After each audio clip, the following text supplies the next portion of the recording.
All right, we live. Peace and blessings, y'all. Welcome to the GOAT James Kingdom Show with B. Lee and A. Johnny. As y'all know, we go live every Sunday, noon Eastern Time, to talk about the greatest players to play the game of basketball and the NBA and the greatness of the NBA and also the GOAT debate. So thank you for joining us because we are the GOAT James Kingdom platform. I'm A. Johnny the Exposer. We have our co-host here, Brandon the sports analyst. And today's topic and today's show, we're going to discuss the No Bull Tour, okay, which is a speaking engagement with Scottie Pippen, Horace Grant, and Luke Longley, which is starting in I guess it started on Friday, if I'm correct, and they are Yeah, in sorry. Australia. Yeah, they are in Australia, but we all know Michael Jordan fans are up at arms because Michael Jordan's teammates seem to be very, very vocal about what they were doing in the 90s. So we're going to have a great discussion about that. We're going to bring up some clips to discuss that. And we're also going to continue the conversation from last week regarding how Michael Jordan fans and Michael Jordan in general hates LeBron James. So we have Travis here, and we'll have other people up in the panel. So you guys go ahead and hit the like button, hit that subscribe button. Thank you for joining us in GOAT James Kingdom. We see you guys there in the chat. So you guys, we go ahead and hit that like button. We are on Facebook, like we always tell you guys. We're also on TikTok, Instagram. We're also on Discord as well. So thank you for joining us as we'll get the show started. So Brandon, I know you're doing some things in the background. What do you think of this whole No Bulls tour that's about to happen? One of the things that we talked about before is how Jordan, like everyone loved the series. It was about Jordan and everything. So if it was just labeled of a Michael Jordan documentary or something, I don't think it would have been too much of a problem. But I guess the whole point of it was to be about the Bulls, and you see all the Bull teammates are upset. Like you don't see anyone coming to Jordan, defense. And I guess there's a reason for that, that they're not coming to his defense. I'm guess a lot of players, his teammates, didn't really like the series. They didn't really feel that they were appreciated. I know some, did, Rodman and Steve Kerr maybe, but it's a lot that didn't have Jordan back when Pippen came out and said those things. But when you look at it and you see how Jordan was as a player, as a leader, it's not crazy to think that his teammates would not like the series. It was supposed to be about, I guess, the last title, and it was not about the last title. Even when Pippen got upset, there's a few things on there that I felt shouldn't been in there about Pippen, but I actually thought he gave Pippen a lot of props. I thought he gave most of his teammates a lot of props, but then again, they're feeling a certain way for a reason. So Mm-hmm. That's true. It's true. We got Craig in the building. Shout out to Craig. Thank you for joining us. So Craig, we're gonna talk the No Bulls tour. Travis, you heard what Brandon said. What do you think of it, Travis? What do you think of this? Jordan's teammates going out to talk about. In reality, they're not doing that. So hold on, let's stop this. They are really just promoting the NBL because that's why Scotty is out there. They just decided to do this speaking engagement to have it, but they know people are going to ask them questions about it, and they claim they're going to be fully open and non-discreet about anything and say whatever they feel. So obviously, somebody's going to ask about the Bulls dynasty, and they're going to tell the truth. So what do you think is going to happen there, Travis, during this little engagement that they have?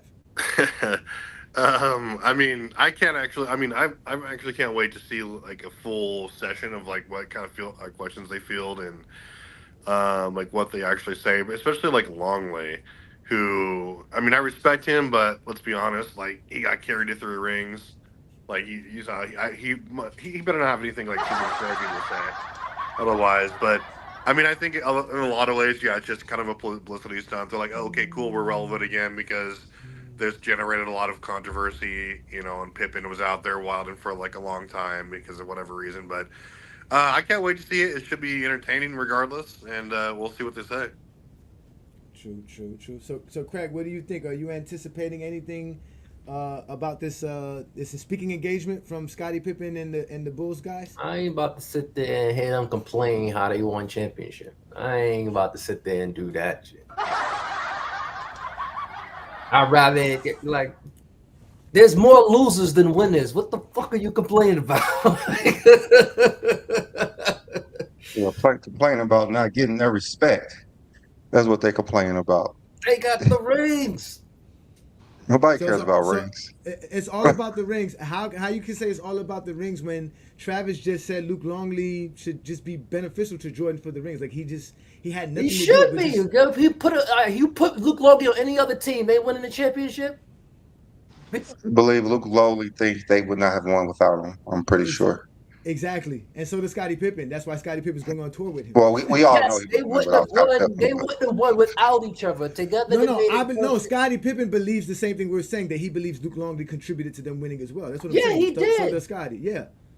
But he wasn't the main contributor. That's 100% everybody's goal. I would give him 2% compared to, in between plays. He got 2% generated towards the championship. He's 2% low fat milk. That's what he is. That's what he is. Pippen is 63%. Oh my God! Hey King. Oh damn. So wait a minute. He's 63%. What's Michael? What's Michael? Michael is 70%. That's more than 100, Craig. Your math ain't mathing right now. No, I'm saying no. I'm just saying. I'm thinking he's talking about outside of Michael Jordan. Outside of Michael Jordan. I got you. Well, again, I do believe Michael Jordan, and somewhat, if we're gonna say he was in control of the whole documentary, they did praise his teammates to a certain degree. I believe they just went into things they didn't have to go into, like Rodman going to Vegas. Pippen contract negotiations. None of that had to do with the Last Dance. So, John, thanks for joining the panel, man. We appreciate you as well. Thank you, sir. We're talking the No Bulls tour, and Jordan fans are nervous. They're basically dismissing anything. They're basically saying none of this matters. They don't really care, but they're still in arms about it because it's on the other side of the world, and they're still trying to discredit these guys. So, what do you think about this No Bulls tour? Well, it's not No Bulls. It's No Bull, which is a subliminal message. It's a no bull tour, meaning singular, not plural. It's a message for Michael Jordan fans. It's a message to Michael Jordan that maybe they should have been more involved in the Last Dance doc. They should have been able to edit some of the stuff. They knew Jordan was going to be over it, and they got approved back in 2016. If you want to know when they got approved, it was right after the Cavs beat Golden State. Jordan knew that conversation was coming. And also, that's when LeBron became the GOAT to me, is in 2016. Jordan knew the conversation was coming. Everybody knew the conversation was coming. But Jordan was the main contributor to the championship Bulls. Everybody knows that. Scottie is huge, too. Yeah, that's a great point you brought up, John. Do you think that documentary was supposed to come out prior to 2016, but Michael Jordan was the only one stopping it from coming out? Yes, Jordan was the only one who stopped it. Jordan didn't. I don't think Jordan wanted it, but I think Jordan is a part of this the GOAT conversation as well, and he heard the footsteps coming. Jordan is a competitor, regardless of what people think on and off the court. And he saw the conversation coming, and it got approved right after the Cavs won. If you pay attention, Jordan makes things happen around everything LeBron does. He shows LeBron, I'm still that big. Yeah, he's still keeping his name relevant. Like Brandon always says that Jordan was never really talked about as far as being the GOAT prior to LeBron being inserted into the GOAT debate. The late 2000s, no one was even saying it because it was just accepted. But it wasn't until LeBron was being brought up that it became a thing to bring up Jordan's name.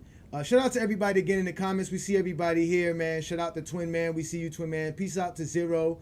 Thanks, Zero, for joining us. Rebranding. We see you, Rebranding. Blue Boat. I see you, Blue Boat. Shout out to you.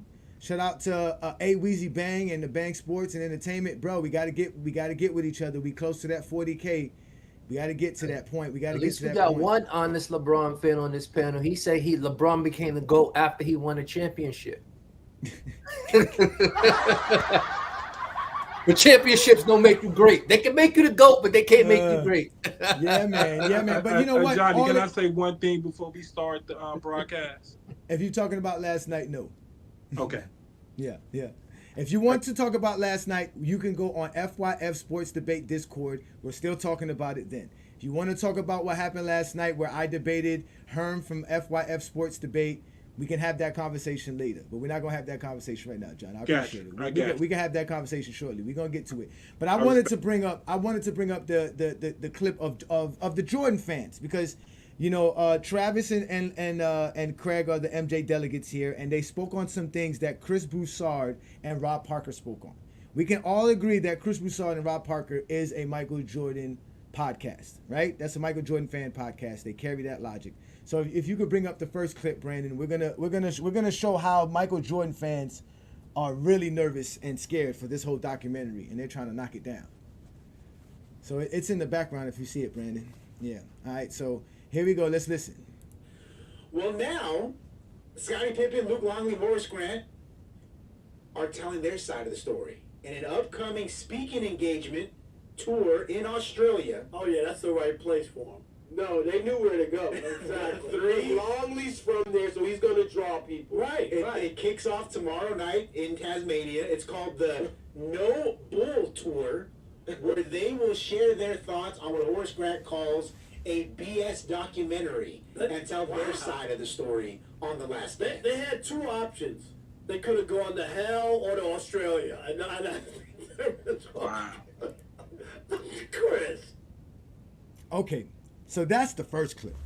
You heard what the man said. They can go to hell or go to Australia, meaning that no one cares about these guys. For some reason, I find that odd because we are told we discredit LeBron James' teammates. We act like they don't exist. We like to just push them aside. And you guys are letting Michael Jordan fans tell us that Scottie Pippen, Horace Grant should be going to hell or go to Australia and talk because no one wants to hear what they have to say. Literally everybody's saying it. Gilbert Arenas said the same thing. He don't want to hear it. Nobody wants to. Gilbert Arenas has you Michael don't as got that highlighted. What Gilbert Arenas literally said the same thing. Gilbert Arenas has Michael as the GOAT. Like he said, there's no, and I'm gonna prove to you why he said it because there's a mythology around Michael Jordan that nobody wants to acknowledge that we people are tired of talking about. That's what y'all don't fail to realize. That you guys don't want nobody to talk about Michael Jordan outside how you view Michael Jordan.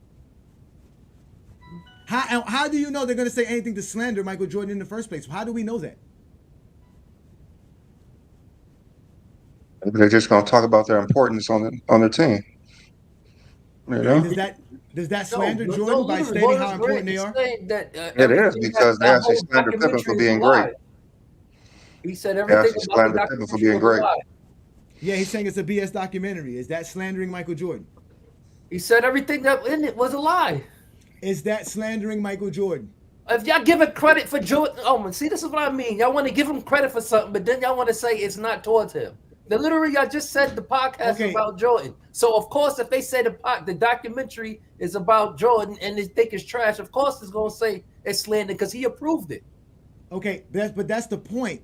Was the documentary supposed to be about Michael Jordan? Is that why he's calling it a BS Listen, thing? the documentary in my eyes was about something that led up to 98. So they highlighted everything that happened up until 98. They showed you when he got drafted, when his teammates came about, how all that happened to lead up to 98. 98 didn't happen because of 97. It happened because of 84 when all the players came together. It wasn't just a 1 year thing. That culminated to what happened in 98. They got tired of playing together. What does 85 have to do with 98? They showed you what was going on to lead up to 98. They showed you when Jordan there by himself. They showed you when Pippen came in there. They showed you when they finally started winning. They showed you the animosity between, not getting paid and all that. That led up to 98. But that's what I'm saying. The teammates doesn't agree that that's their story. Well, they shouldn't have been in it. They shouldn't have been in the documentary. Craig is right. They did approve. The players had to approve some of this stuff. How you gonna get mad at something you participated in? They approved the rights of the video. They approved of the rights of the videos that were recorded during that season. I literally sat there and heard Horace Grant talk on that documentary. Okay, I'm glad I that you heard said that. Pippen talk Let's- on that documentary. Okay, I I'm glad heard that you. Luke Longley talk on that documentary. Okay, So I'm- why is it now the documentary is bullshit? You should have said Okay. no. Take me out of it if you thought at the time. Okay, I'm glad that you said that because, like I said, you sound just like Rob Parker. So I got another How? clip for you. Okay, I got another clip for you here. Go ahead, Brandon. If you get a chance, bring this clip up here when I bring it up here because I'm going to show you. You said how? It's very easy. Like I said, we are Goat James Kingdom. That's like me being on this podcast and saying, "Yo, we take don't me talk off the show." just to talk. We don't talk just to talk. We actually show proof. We actually have it. So here we go, ladies and gentlemen. Let's listen to actually Rob Parker, aka Craig King. With Scottie Pippen being involved. Hold on, let me rewind. He was agree, but here's the problem I have with Scottie Pippen being involved. He was on the documentary, Chris. They sat down. Wasn't great. I thought it great. Yeah, they could have pushed back. Scotty saw it before it was released. Right, and then he goes like, "Oh, well, I didn't get paid, dude. You could have said when they sat you down, what's my cut? What am I getting for doing this? Oh, you're not getting paid. Well, then I'm not doing it. Do it without me. Right? Okay, do it without me. And it's not the same if Scottie Pippen wasn't in it. Would you agree? Well, yeah, no, they needed. I mean, they needed Scottie Pippen. And they could have done it. Luke Longley, sit down. Nobody cares about what you have to say. I don't care if it's in Australia. And Horace Grant, you're right, Chris. I think Horace was in it too. I think so. You should have spoke out then. I don't even understand what this is about. I mean, Longley needs to thank his lucky stars that he was on the team with Michael. They don't even remember who was on the documentary or not. They don't even know Scottie Pippen and them was in it. They were questioning, wasn't Scottie in it? You guys don't know how this works. When you sit down for an interview, they sit down and do an interview with you. They don't use your whole interview in the documentary. They take tidbits of what you said to fit what they wanted the narrative to be for a 10-hour documentary. That's why Scottie Pippen, Horace Grant, and them are upset because they took those guys' words to fit Jordan's narrative when that's not why they sat down to do an interview. The interview was made to talk about the Chicago Bulls, not Michael Jordan. So you mean to tell me they did an interview, they said, okay, we're going to release this documentary, and they released it without them seeing that documentary before it was released to the world? They saw it, and once they saw it, they were upset. They can't stop it from coming out. They can't stop it no more. That's it. It's already made. It's cut, ready to go. That's a screening. They don't have so they knew it was coming out, so they never said nothing saying, hey, there's going to be a bullshit documentary coming out. I don't like the way it's coming out. You don't know that till you see it. That's what I'm trying to explain to you. Because when they said they had to see it before they release it. No, they didn't. That's what I'm asking. You just said no, Craig. If they saw it, it was at a screening, meaning it was already done. They're not gonna go back and say, "Well, that's a bullshit documentary. Don't let it out." You can't do it. It's already done. No, I'm not saying let it. If it's coming, say, "Hey, there's a bullshit documentary coming out." I don't agree to it. I sat down for one thing, and this is what they putting on. None of that happened. So they did do that. Kept No, they did as soon as the documentary came out. When do you think they did the pre-screening? Before 2020? What do you think? What do you think they had all that video and stuff? What do you think they'll say? Okay, next week we're gonna release this documentary. Next week. Do you think they saw all the edits from the? They didn't see the edit. They didn't see the documentary until the documentary was done. That's the point. They didn't see it till the documentary was done and put together. That's when they saw how their clips were taken out of context and put out of place to make Michael Jordan seem like he was everything, and they were just there. They told you that. Yes, from the interview they said they thought it was about the championship Bulls, not about Michael Jordan. I have Scottie Pippen on. I have the Scottie Pippen on Stacey King's show. The most elaborate Scottie Pippen has been about this whole topic is when he went on Stacey King's show. None of y'all went there and heard what Scottie Pippen said. You guys always just make up shit, but never have nothing to back it up. These are the guys that are saying what they're saying. I'm going off of their words, and you're telling me I'm wrong. They're telling you they were upset once they saw the documentary. I'm just saying if they didn't want to do that, they shouldn't have done the interview then. If but when they chose, they know how this guy. They didn't know. They were tricked.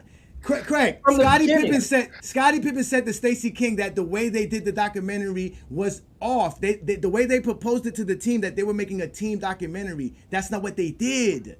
That's the point. That's how they got those guys to do an interview. I'm talking about the original footage in '98.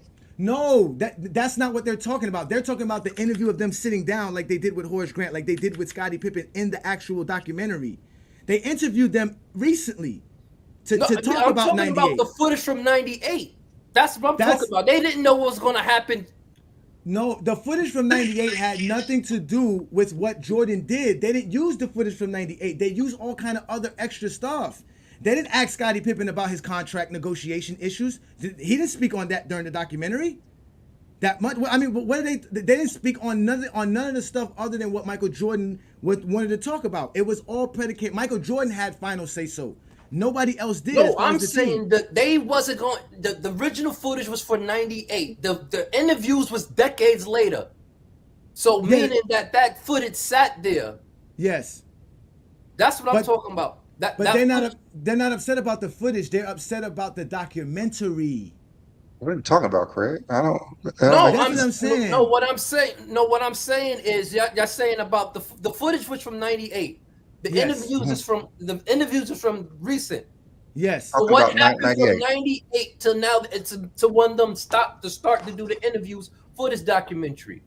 Because when they asked him to sit down and do these interviews, the premise of doing these interviews was to talk about a documentary that was supposed to be about the Bulls. When they gave those 98. interviews, no, not 90, yeah, about to be 98, about the Last Dance, about those So, footages, so about in that other year. words, the footage from '98, they was gonna say we're gonna hold this footage from '98 and we're gonna interview y'all decades later about what happened in '98. They couldn't release that footage because Michael Jordan never signed off on it till 2016. And that's when they started to do interviews about it, because that's when it was available to actually create a documentary. Because if Michael Jordan doesn't sign off on those How tapes, if it's a Bulls thing? How it was supposed to That's be a Because what they Michael- thought. It Bulls was a my- Bulls thing. That's what they thought. It was a Bulls thing, but it No, I'm wasn't. saying the footage from That's the whole '98 point. was supposed because to be Michael about Jordan, the because Michael Bulls. Jordan is a brand. You can't take a picture of Michael Jordan. You cannot. That's why he doesn't take pictures and Okay. sign autographs. No, I'm Like, saying you guys don't it was supposed to understand be this? about. I thought this was sanctioned by Chicago Bulls. That's why they saying it was. They were gonna. That's have what follow the him team around. thought, but it was really a documentary for Michael. That's what we keep trying to tell you. Let me tell y'all how powerful Michael Jordan is. I ain't gonna name the restaurant. Is a grocery store in Chicago. They use his image, About Jules, Dominic's. Dominic's okay. Dominic's used his image. Jordan sued them. Dominic's is out of business. You can't use Jordan's likeness. Any Exactly. celebrity would sue. Any celebrity would sue. No, Jordan has more sway and more power under that. But any celebrity would sue if somebody's making money off they likeness without them getting a cut. Right? No, I mean, no, what the hell? no, not to that extent. If Because somebody take this podcast and No. start using it and making It money off wasn't- it without y'all, I guarantee y'all would sue. again, it wasn't for money. Jordan wasn't doing this because he wasn't getting paid enough money. Jordan just didn't want to do the documentary. He didn't think it was necessary. He I'm didn't talking want about nobody- what he's saying about the restaurant. No, because Michael Jordan, there's a lot of stuff in that documentary that could have made Jordan look bad. That's why he had to approve the final say so to make sure he didn't look bad at all. He is very image conscious. You guys don't know this about Michael Jordan. That's the point. He Because made I sure don't study him when I don't think about him They to didn't- care what he does they with his didn't- personal life. they didn't put in the Y'all documentary worried about Jordan what didn't he have a do with left his personal hand. life. They didn't put that in the documentary. Jordan didn't have a left hand. What do you mean? They put his father's death in the document. They put his gambling in the documentary. What do you mean? No, they didn't. What did they put in this? What gambling thing did they put in this documentary? Did they say Jordan was getting suspended because of gambling issues? Did they put his Well, interview with Omar did it come Rashad? out that he got suspended? Is there any official document to say he got suspended for him to put in a documentary? And was there any footage or any evidence that Phil Krause kicked Phil Jackson out of off the team? No, but they still said it. There was a lot of things that were said that were not supposed to be said. Again, I got more clips because Jordan fans have narratives that have been being debunked for so long. They've been saying for so long. Now that they're being debunked, they don't know what to do because y'all are gonna say it's us because we're haters, but y'all can't call Scottie Pippen a hater. You can't call none of those guys haters. They're telling you their side of the story, and you don't want to hear it. That's not our fault that you guys don't want to hear what they have to say because there's a lot of people who actually want to hear what they have to say, legitimately. Like I don't get it. I just don't get it. Travis, you've been quiet, bro. What you got on this? I mean, it's. I kind of agree with Greg a little bit, but I mean, it's all. Like I said, I really want to see like what their first sit down is going to look like, because I mean, yeah, I think the documentary. I mean, I didn't see a lot of it, like that would be, oh, it's 4 years later. I'm still like super mad about it, and this was super inflammatory, and blah blah blah. I mean, I do feel like it was a little bit skewed toward just making Michael Jordan to be. I mean, obviously everybody knows his greatness, but I think it could have highlighted the contributions of the team a little bit more. And like there were some things I think that could have been upsetting, but I mean, I think this is at the end of the day, this is just kind of a publicity grab, and I have no problem hearing what they want to say. Like I'm not going to ridicule them or anything like that, but it's just as long as it's not anything ridiculous. And either way, I don't really care about this stuff like when it's trying to move the needle in the GOAT debate for me because at the end of the day, like it doesn't affect my argument, but I still really want to hear what they're going to say like when they're sitting there and it affects mine. He the GOAT because he won with teammates that didn't like him. See what I'm saying? The if I got carried the ring, that's what it all. That's what it. See again, but when we say LeBron carried 3 different teams to championships, we're disrespecting Kyrie, we're disrespecting Love, we're disrespecting Wade, we're disrespecting AD, we're disrespecting we're disrespecting Dwight Howard. All these guys. All these guys are wild. Ray Allen play with LeBron like playing with LeBron. If I was, you're never going to see this You're never going to see a documentary like this about LeBron. Yeah, because he couldn't carry him. If I was Horace Grant, I'd be. So only players who carry a team. So I find it weird. You guys are incredible when it comes to Jordan, bro. If I was Horace Grant, I'd be stoked that I got carried to like rings by not only Jordan but Shaq and Kobe as well. Like incredible. I'd be appreciative.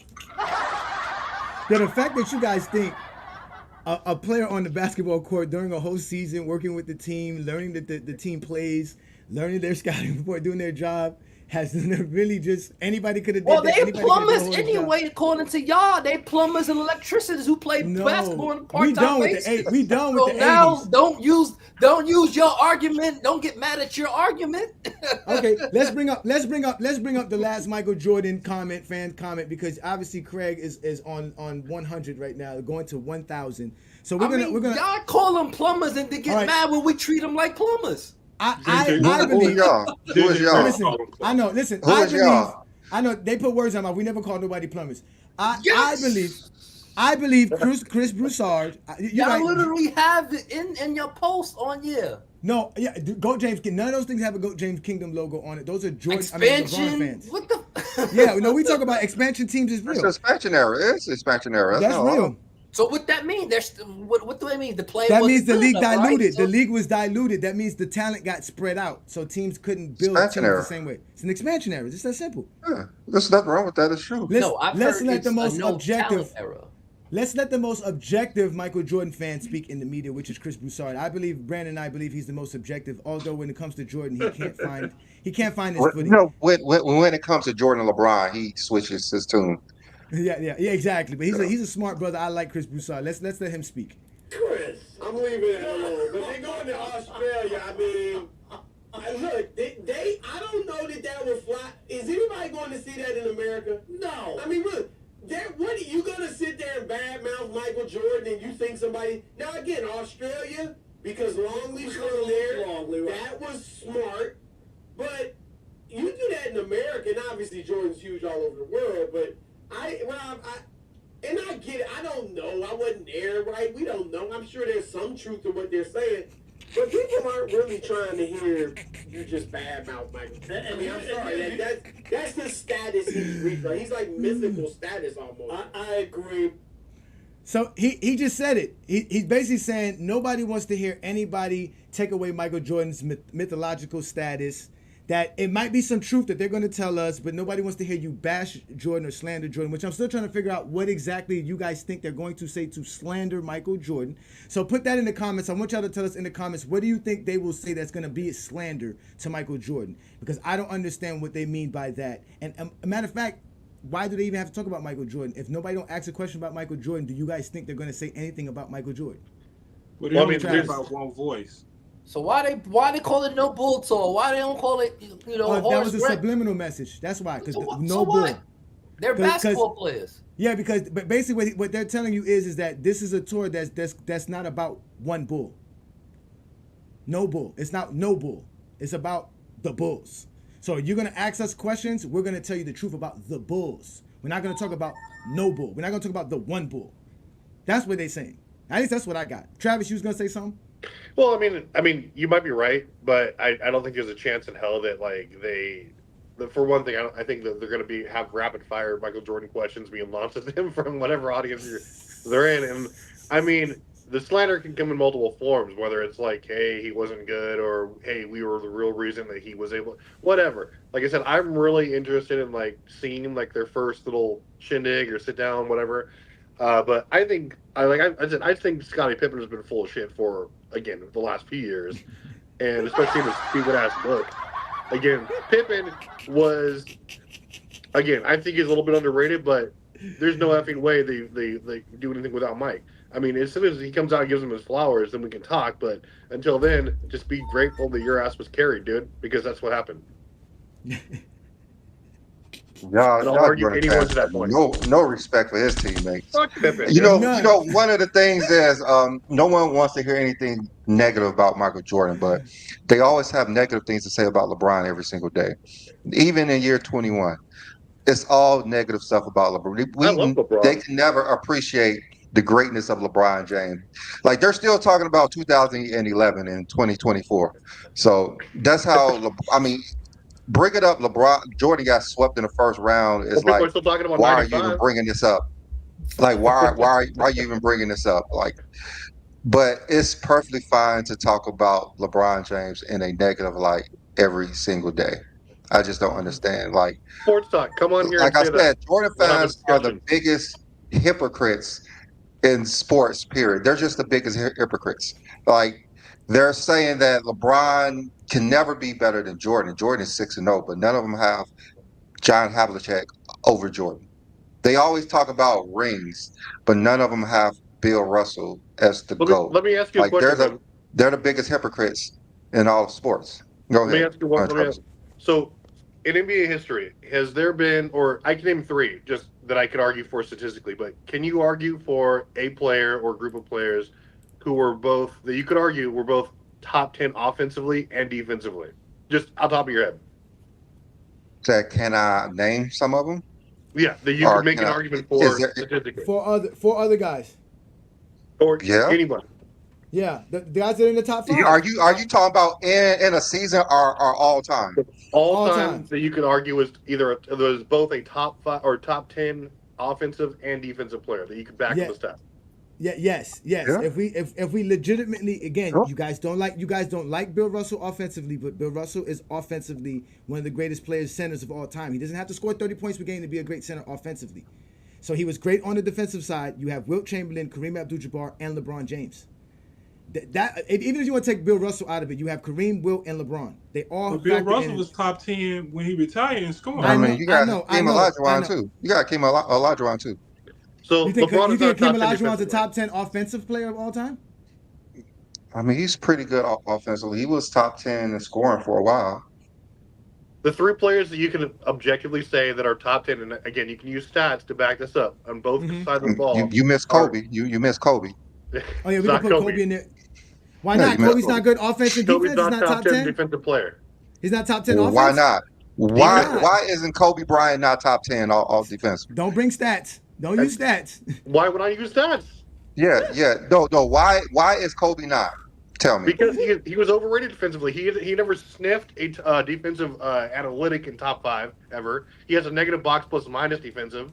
Again, he's never led in steals or blocks. Again, he is, if anything, he's overrated.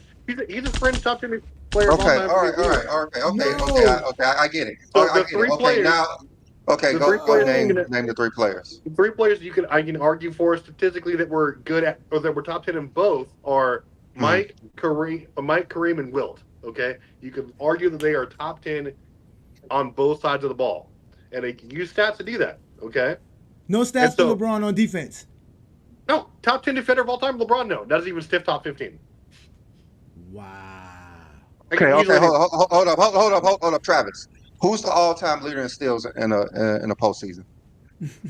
Okay, Don't bring up that's- stats. Those are Don't No, bring no. up stats. Who's the all-time leader in defensive rebounds in the postseason? doesn't matter. Okay, what player in NBA history is top 10 in rebounds, steals, and blocks in the postseason? So What I can player? pull up a bunch of. I No, can pull no. up a bunch. What? Who's the one player? Who's the one player? Who's the one Oh, player? you're talking about LeBron, right? Okay. LeBron. So let's go. Okay. So that sets him apart from everybody in the history of NBA defensively. Next, who's number one in the postseason in points? Oh, he's LeBron's the top 10 of my list. LeBron James. Okay. Who's in the top 5 in points and assists in the postseason? LeBron again. So that sets him LeBron apart from James. everybody in the history of the game in the postseason. In the postseason, right? Number 1 in points, Right. number 2 in That assists. sets him apart. That sets him apart It than does not set him anybody in the apart. postseason. All right. Because So in every let's go to the regular season. Who's number 1 in points? We know that's LeBron. Who's in the top 5 in points and assists? That's LeBron. That's offense. That sets him apart than anybody in the history of the game. And So LeBron, there's in all only those categories you yeah, mentioned, I know. I understand. There's only 2 players who's in the top 10 in steals and defensive rebounds in the regular season, and that's LeBron James and Hakeem Olajuwon. So game? that sets LeBron apart He from said per game. everybody. So Everybody. LeBron, in all those categories you mentioned, I can name. If I pull them up, I guarantee you LeBron isn't even top 10 per game in any of those that you mentioned.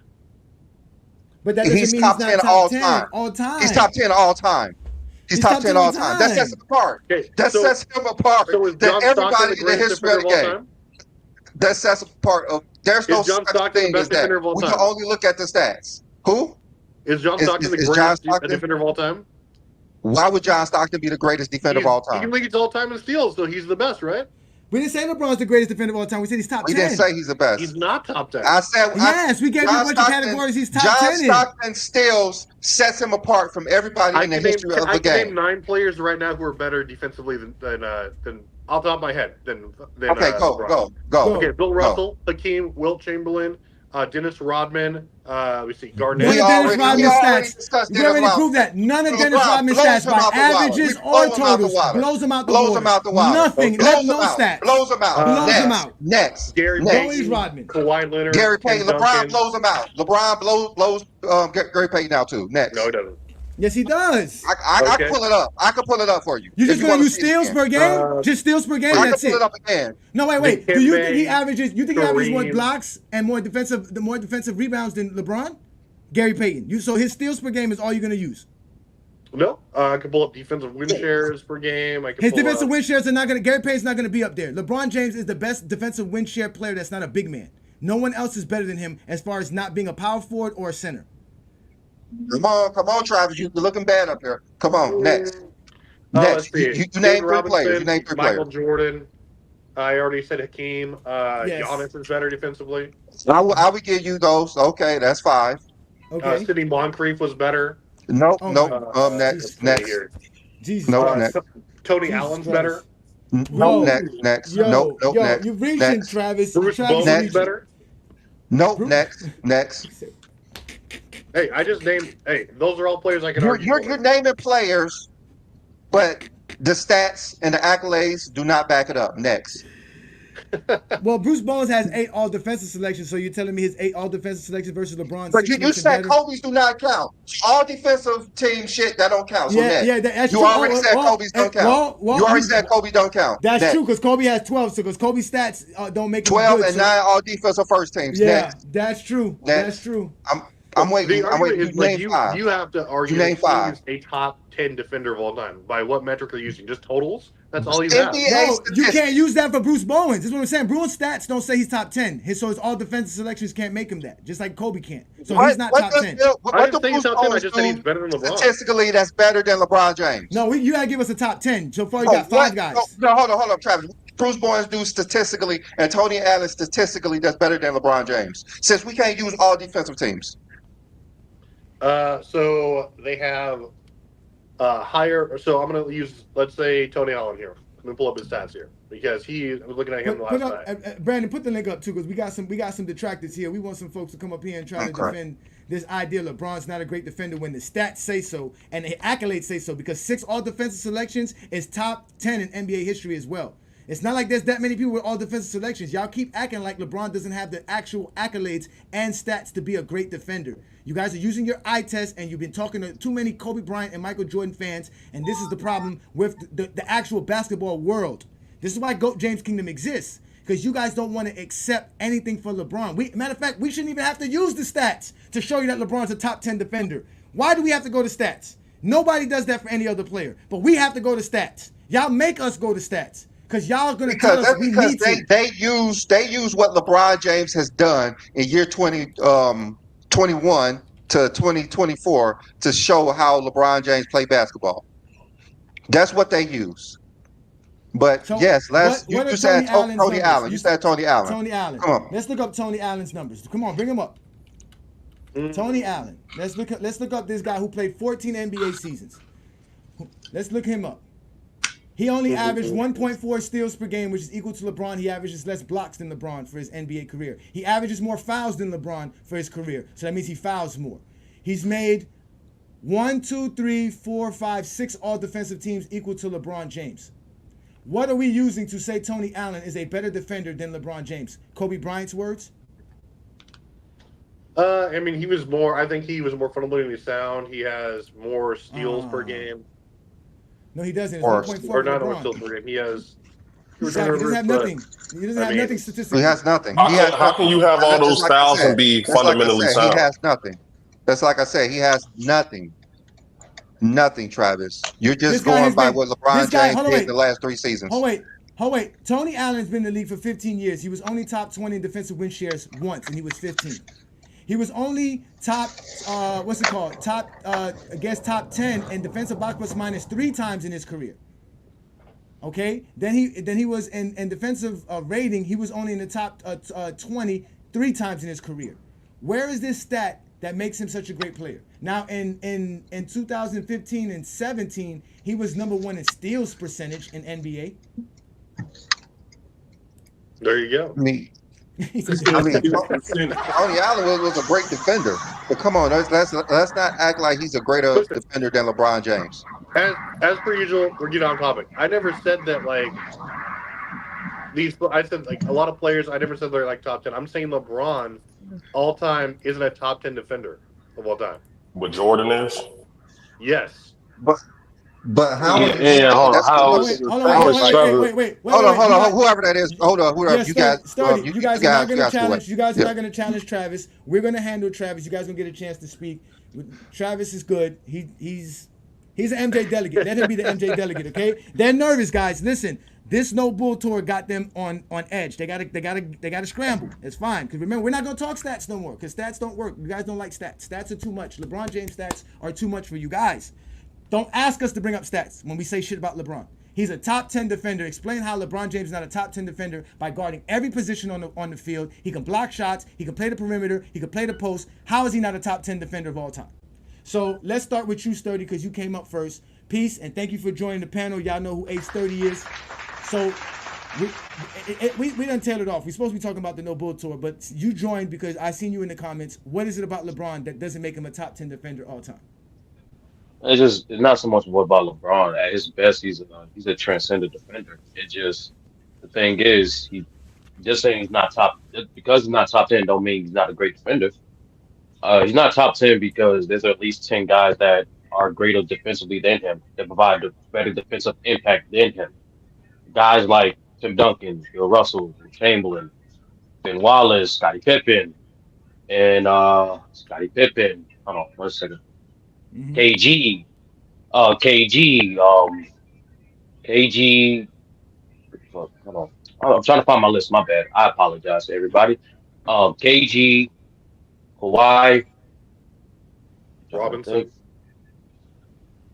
Rodman, David Robinson, and Hakeem Rodman's Olajuwon. not it. Rodman don't count. So We already basically, proved that. all you're naming is defensive big men that you're saying that are better defenders than LeBron James. That's Exactly what the it is. majority of your list, right?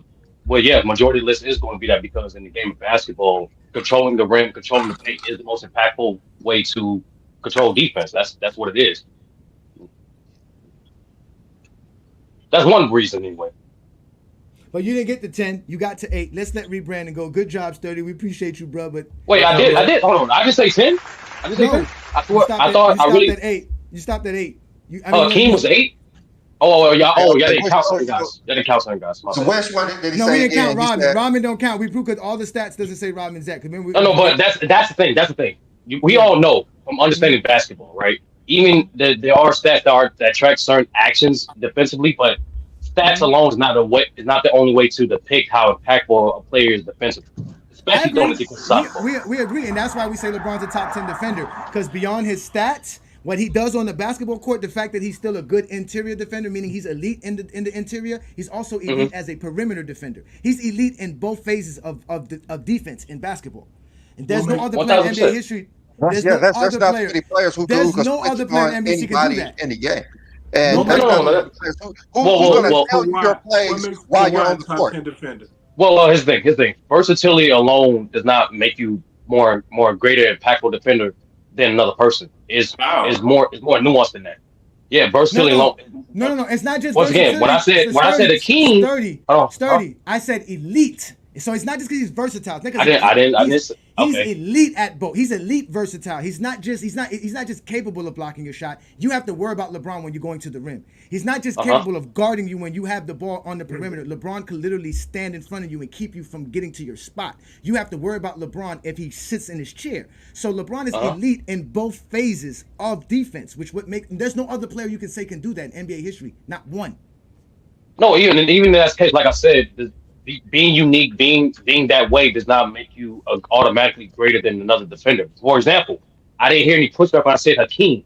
Hakeem's not nowhere near an elite perimeter defender. However, you guys understand the premise of what Hakeem did defensively, brought more defensive, not only impact, but value to his situations and teams. That's why there was no pushback against that. So understanding that concept, you can see Hakeem is one of the few defenders that we know can shut down the 4 and the 5. Matter of fact, he's the only one with 3,000 blocks and 2,000 steals. No, exactly. But and 10,000 rebounds. He is officially a top 10 player. We would never argue him not being a top 10 player. Hey Johnny. But I said Hakeem is nowhere near an elite perimeter defender because of the obvious reason fact that he's a center. You guys said it yourself, right? He shut down the 3 and the 4 position, but the 3, 2, 1, no. But just because he's not as versatile in terms of that aspect, you guys understand the premise and concept that he is a more impactful defender. The reasons why is because, like you guys mentioned, we all agree Hakeem is a top 10 defender, so there's no argument with that. Well, it sounds like because we ain't never seen. No, there's multiple guys. No, it's just the concept. It's just the concept. There's multiple guys. What he's trying to say is that because LeBron is versatile, that doesn't mean he's a better defender than Bill Russell, than Wilt Chamberlain, than Tim Duncan, than Akeem Olajuwon, and Kareem Abdul-Jabbar, which none of y'all mentioned Kareem Abdul-Jabbar. I didn't even get to it. I know. Those 5 guys, though, are big men. And that's what Brandon was basically saying, that once you get outside of big men, if you're going to add anybody who plays perimeter defense, LeBron's there. There's not too many players that play better perimeter defense. Yeah, if you want to say LeBron's the top 10 perimeter defender at his best, then yeah, you have an argument for that. But I'm saying for his career. I'm saying if you include bigs, unfortunately, he does not fall in the top 10 all time. That's what I'm saying.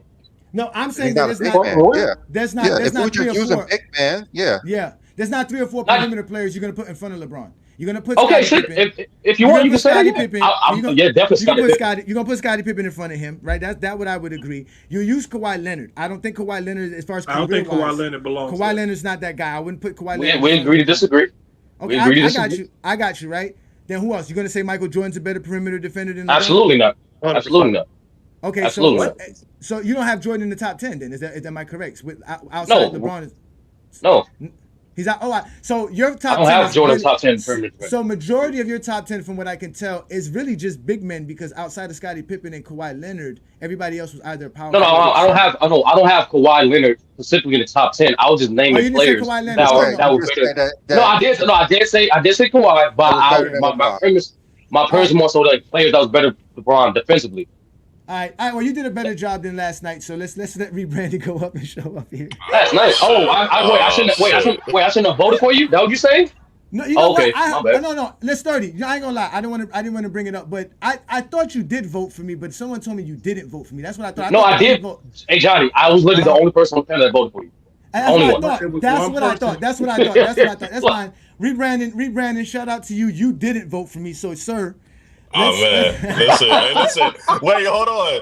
Let me just explain, bro. No, Listen, no, you I've you already did said enough it. explaining last night. You gonna be Yeah, good. no, no, no, no, no, Rebrandon. Let's keep moving Let's keep on. it moving. Let's keep You moving explained on. yourself well Come on. last night. No, I for heard sure, everything for you guys sure. said. I heard all you guys said. It was fun. It's nothing personal, bro. I had fun last night. Trust Oh me. no, for sure, for sure. You did great last night too. Come on, y'all. Let's Go ahead. So let's keep it go. moving. So Let's let's keep it go. Let's moving. go. Okay, so do you in disagreement that LeBron's not a top 10 defender of all time, career wise? I've never really thought about it honestly, but if we including bigs in it, I wouldn't feel disrespected if people didn't include him. But if we remove the bigs and you say he's not top 10, like yeah, nah, you out. Okay.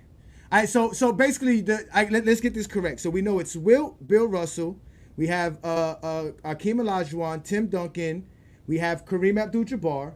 I believe you said not Dikembe. Okay. All right, so Dikembe, Ben Wallace, right? Mm-hmm. Who else can we bring into the? Oh, you said Kevin Garnett. That's another big man. Is there any other ones that I'm missing here, guys? That's 8 so far. Jordan for Tim sure. Duncan. No, Tim Duncan. No, I said Duncan. You said Duncan. I'm just trying to figure out how Jordan's top 10 I all said time and Akeem. Pippen I said wouldn't be. Akeem. I'll explain it to you. No, I don't hold see- on, hold on, Travis. You're gonna get a chance, Travis. Travis is ready. Look at Travis. Travis is ready. Get on, y'all. Get him, Travis. I I got you. think KG was a better team defender than individual defender.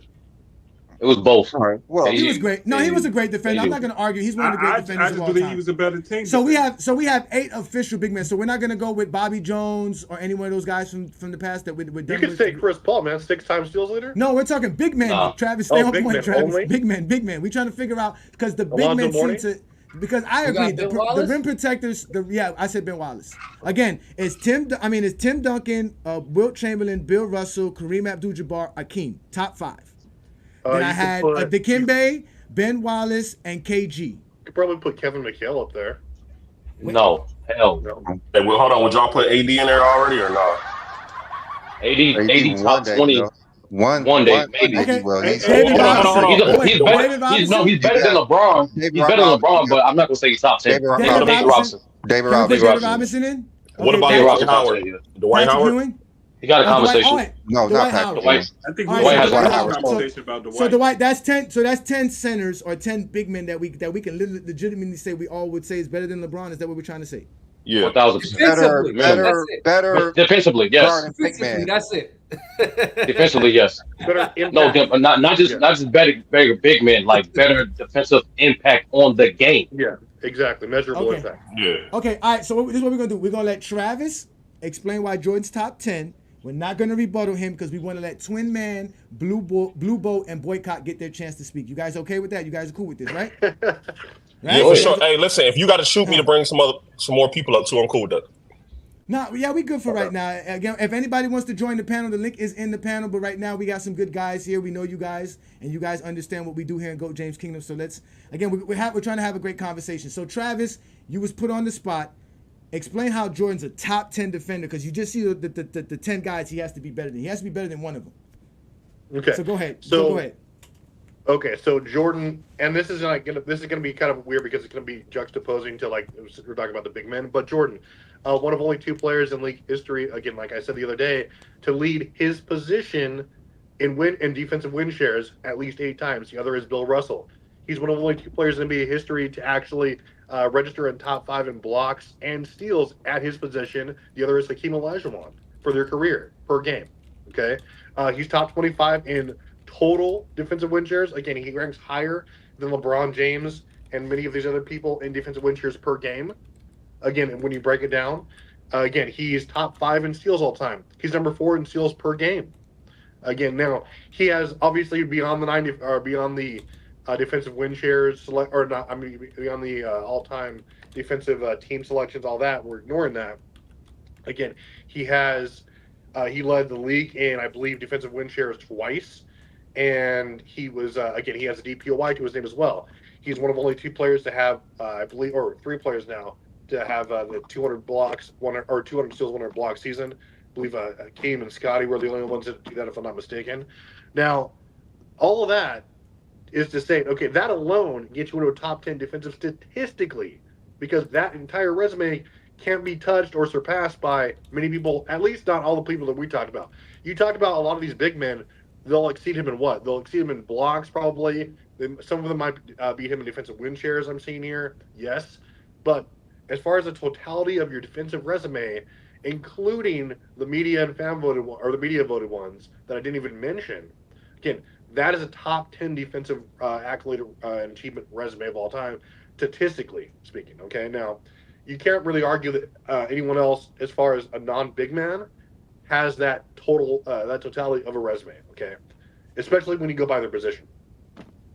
Ooh. Is there anything, Travis? No, Is no, there no, no, no, anything like? study. No, Oh, study. No, study. No, please. We got to keep it going. We got to keep it going. So y'all heard what Travis said. This is what I'm going to do for you, Travis, because you said this twice before. And like I always tell people, we like stats, and we would like stats that are factual. Can you please show us where you found out that Michael Jordan led shooting guards in defensive win shares more time than any other shooting guard for their team? Because I believe that's what you said, correct?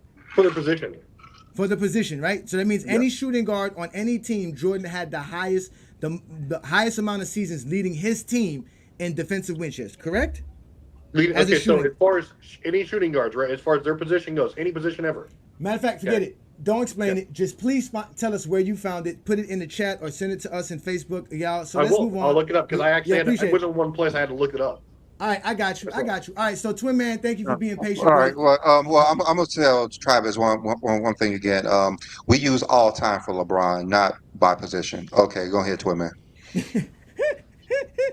LeBron did it 4 times, by the way. Oh, his position is harder. They got more defenders in his position.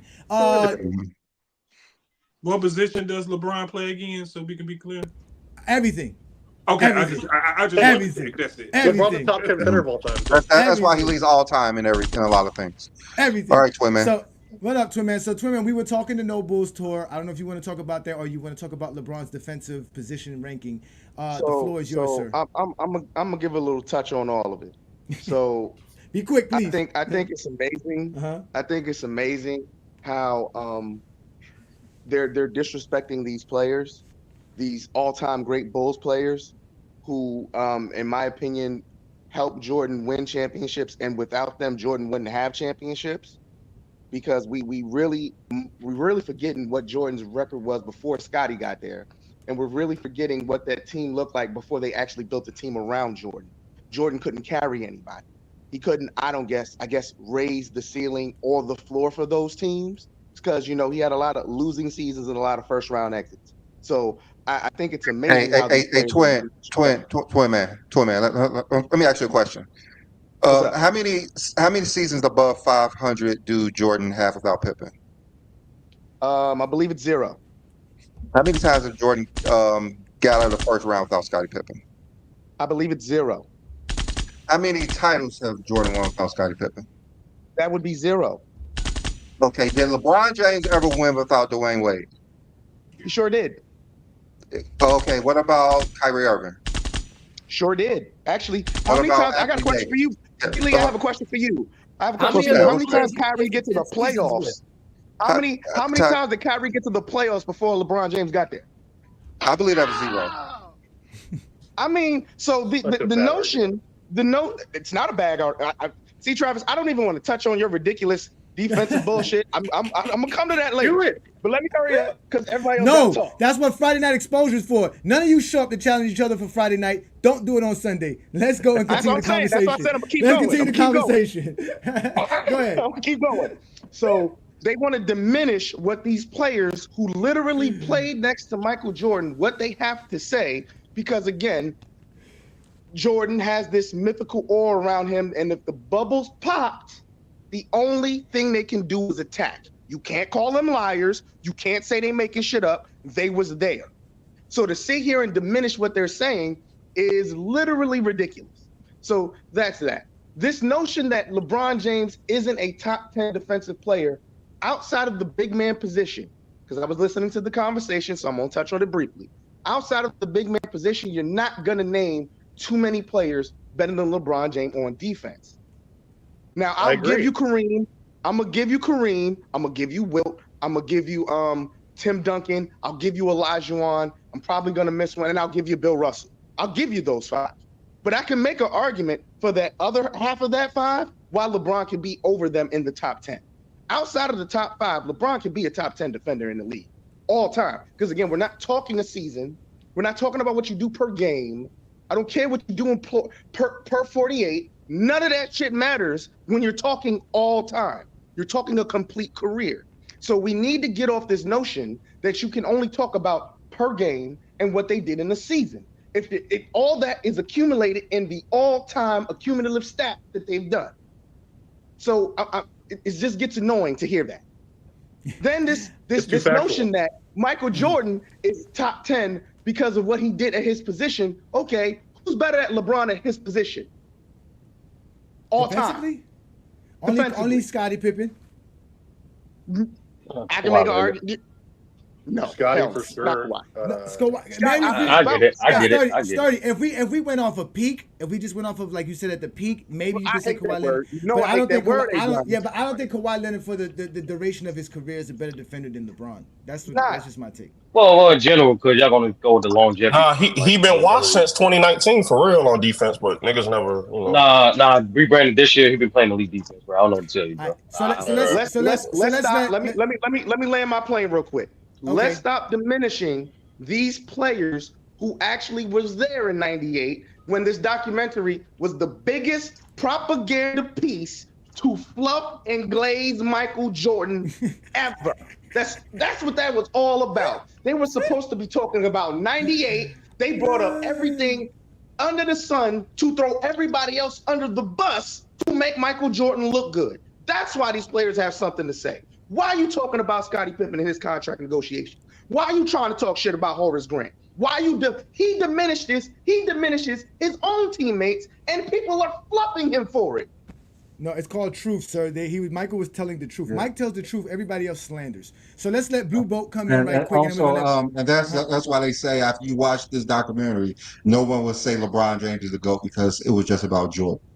Yeah, exactly. And another thing, when they say Michael Jordan never claimed he was the GOAT, that's a lie because he spent 10-hour documentary telling us he's the GOAT. So, Blue Boat, you heard the conversation. You've been for a while. What is your take on what we're talking about? That? Did he say that, or you just assuming? Yeah, because he approved it. Y'all said that. Did he say it? I'm going off of what y'all said. Everybody else. Yo, what's going on, fellas? And all of a sudden, you assuming that's what it is. No, because that's what y'all said. He said it before. Yeah, he's documented. No, but y'all say the documentary proves his GOAT status. But go ahead, Blue. All I'm saying is, hey, what's going on, fellas? I appreciate the panel and everything. It's a lot to soak in as far as that whole last dance tidbit and everything. Everything was going on. You know what I mean? I think the rebuttal is against people like Chris Broussard, Rob Parker, Skip Bayless, all these parasites in the media, man, that back then they didn't prop up Mike like this. We knew Mike was that dude, but they didn't prop him up like this to the point where they diminished his teammates.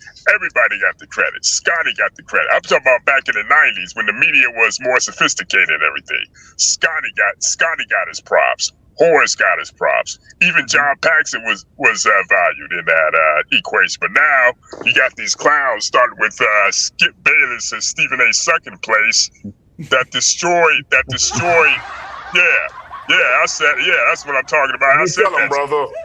Yeah, second place.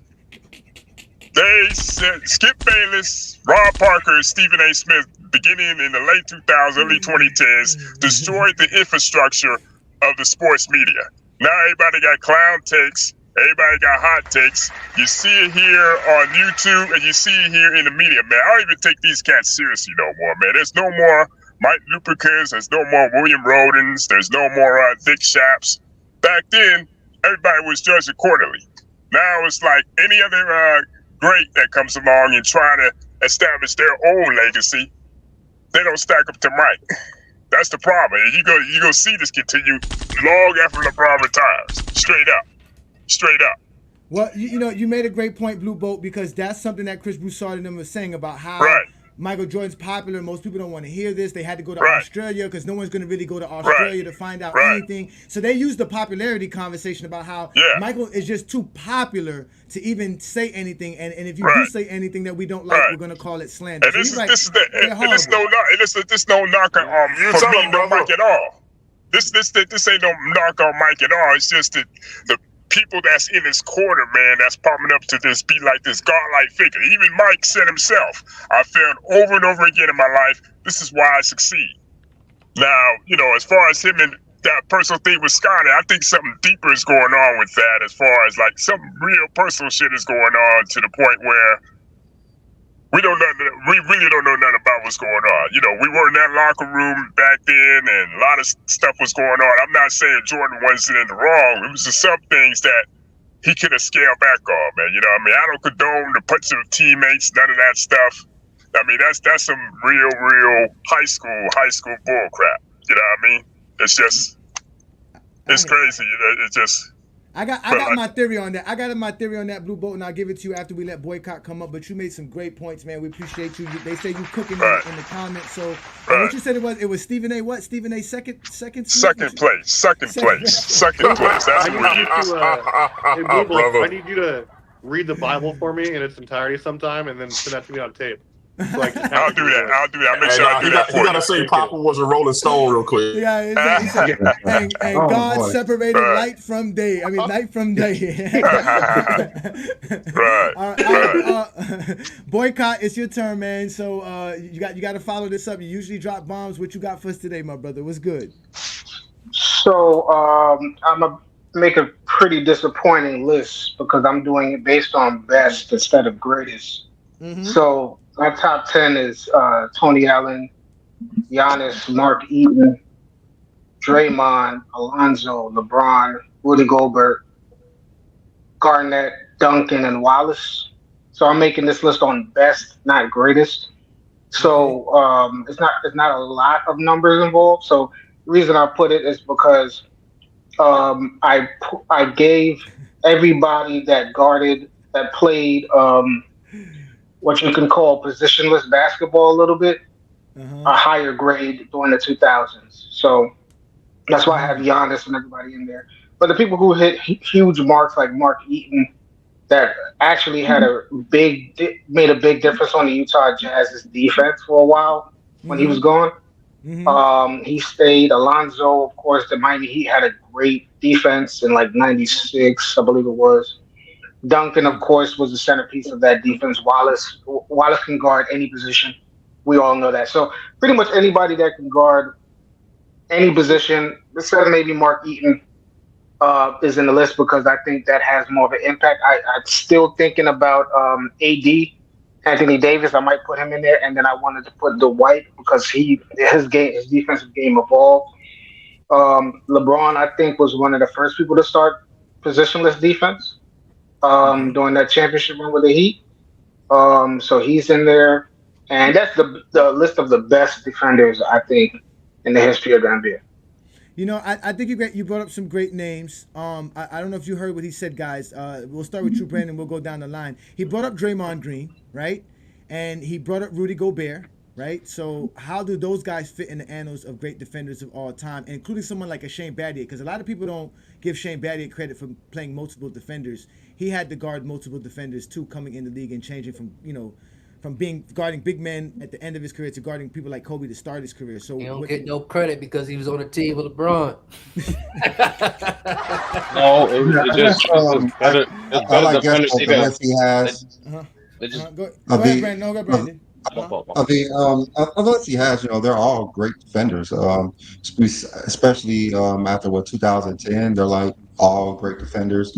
Most of them are defensive player of the year, or all defensive first team players. So it don't really bother me too much. Just like we said, LeBron for his career, there's not too many people rank what he has in his career. So I don't have really a problem with Hey, this. B-Lee, what do you think about Garnett? Go ahead, boy. Garnett is like number 3 for me. Garnett is like number 3 for me. What do you think? Garnett, Kevin Garnett's one of the greatest defenders of all time. Like, I mean, he's great. Defensive player of the year. He controlled the defense. He's since 2000. He's definitely top 3. I'll be pretty sure to say top 3. Him, Dwight. And I was thinking about Dwight. 2000. Like those two great. So defensive player years of all defenses work for Kevin Garnett, but not for Jordan. Okay. No, No. no, Kevin Garnett got the Craig. stats. Kevin Garnett has the stats. He does. Because everyone can understand the common sense notion. Just because you get a media award don't automatically make you better at that thing. But that's the only thing I heard. Hold on, Craig, for example, I'm just recent saying, example. I understand. No, I give you a recent example. Marcus Smart won Defensive Player of the Year. Anthony Davis did it. Saying. Are you going to say Marcus Smart's a better defender than Anthony Davis? But are you comparing Marcus Smart to a Jordan? That's what when y'all say stuff like that, that means you're saying. No, it's a concept. For example, I got this 30 right. So let me ask you this: Do you think? So all I'm saying is Craig, do you think awards for everybody except Jordan? That's what I'm just. Do you think Marcus Smart Defensive Player Award is equal to Michael Jordan's? Yeah, because this is the most talent ever in the history of NBA. I say. So how would you separate Michael Jordan from Marcus Smart if we weren't using Defensive Player of the Year? So why would you bring up Marcus Smart in the first place? No, somebody brought him up. You bring it up. It's just a concept. The only thing that matters. Yeah, who brought up Marcus Smart? No, I did. Hold on, Craig. I brought up Marcus Smart to break down the concept of this. But Craig, I get it. I can adjust. So Craig, you understand. Even though Michael Jordan won Defensive Player of the Year, is he a better defender than Scottie Pippen? But what I'm saying is, when someone uses it when you say you can't use it because when someone uses it for Jordan, and it's a push. Somebody got a baby. Who said we can't use it? Who said we can't use it? That's the who said we can't use it? She's allowed to tear up the whole show. She's allowed to tear up the whole show. She got some words. All right, Craig. But who said that we can't use Defensive Player of the Year? All I'm saying is there's always pushback when you mention Defensive Player of the Year and defensive awards with Jordan. There's never no pushback with nobody else. No, Craig, I get what you're saying, Craig. Craig, I get what you're saying, but this is the thing. You guys want to make Michael Jordan a top 10 defender of all time.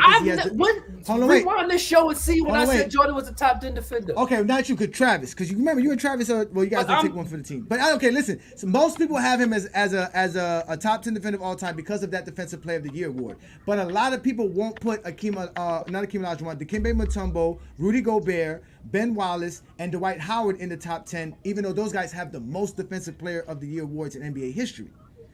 So it's really something defensive that Jordan did that they haven't done. No, we didn't even have some warrant.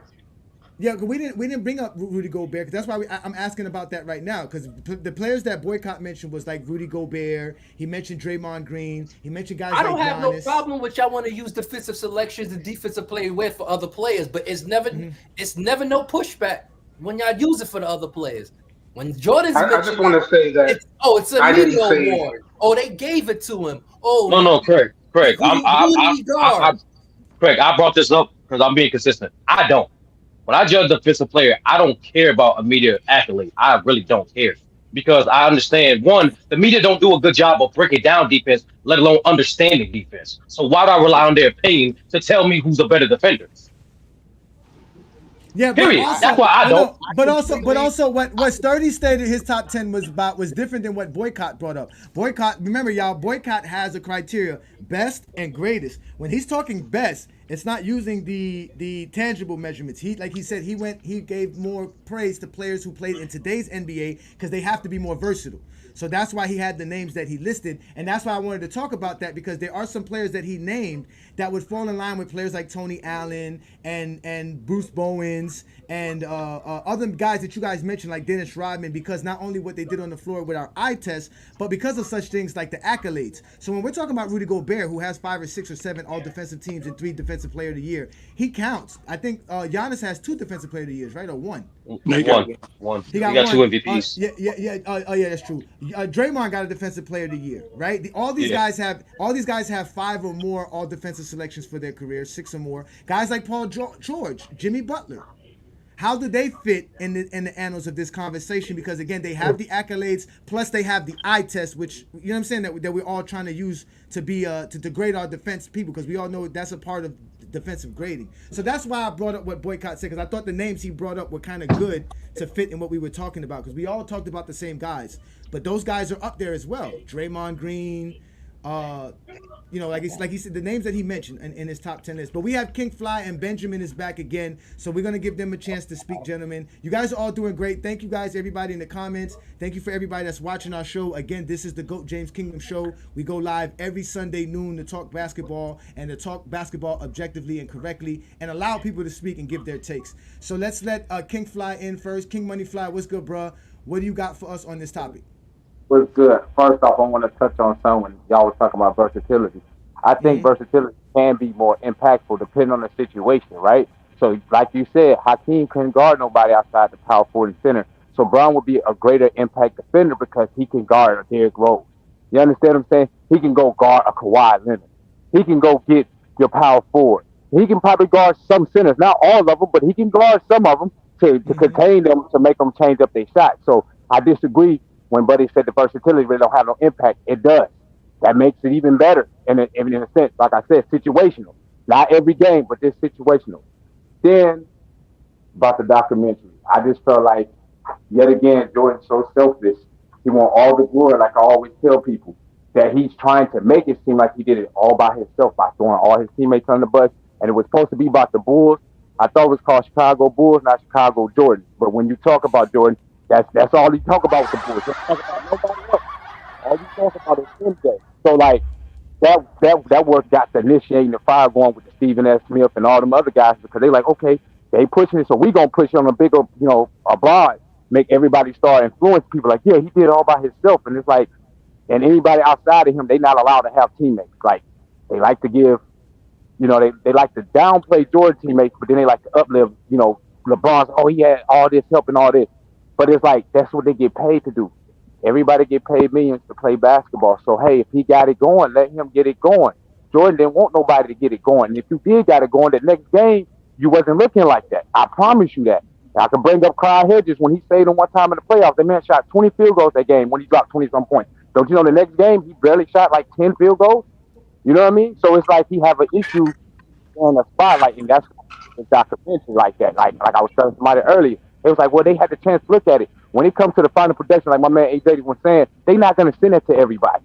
You're going to see it on the premiere. So when it came to the final edit, Jordan had the last say so what to put in, and what not. And like you say, they chop up interviews. So like they should have a problem with how you got them viewed. You know what I mean?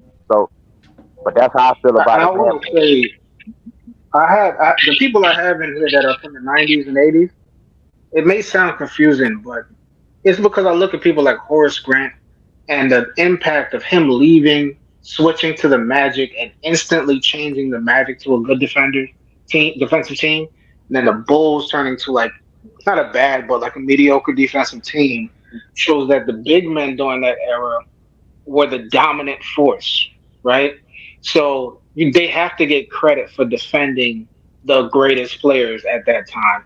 That's why they're on my best list, like Alonzo and Mark Eaton and stuff like Don't that. be scared to say the Bulls was a bad defensive team in '95 after they lost Horace Grant, because they really were. They absolutely really were. was. Yeah.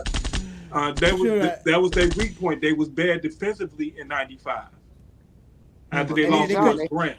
They couldn't rebound. Horace Grant go to Orlando. They go straight to the finals that same year.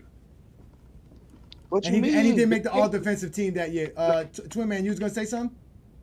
I mean, but King John, what you mean? They got Jordan. Jordan can guard, Jordan wasn't there in '95. Remember, Jordan didn't come until the end of the season. Let me talk mess. I'm trolling. Can I troll? Okay. I got you. Wait. I got you. The year that Jordan left, I forgot to say, it was the year that Jordan left, the Bulls improved defensively. It was the Horace Grant leaving that actually messed them up. I just want to clear that up. Yeah. That's what I was talking about.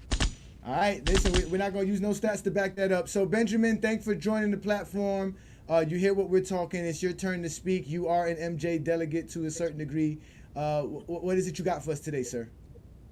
What's up?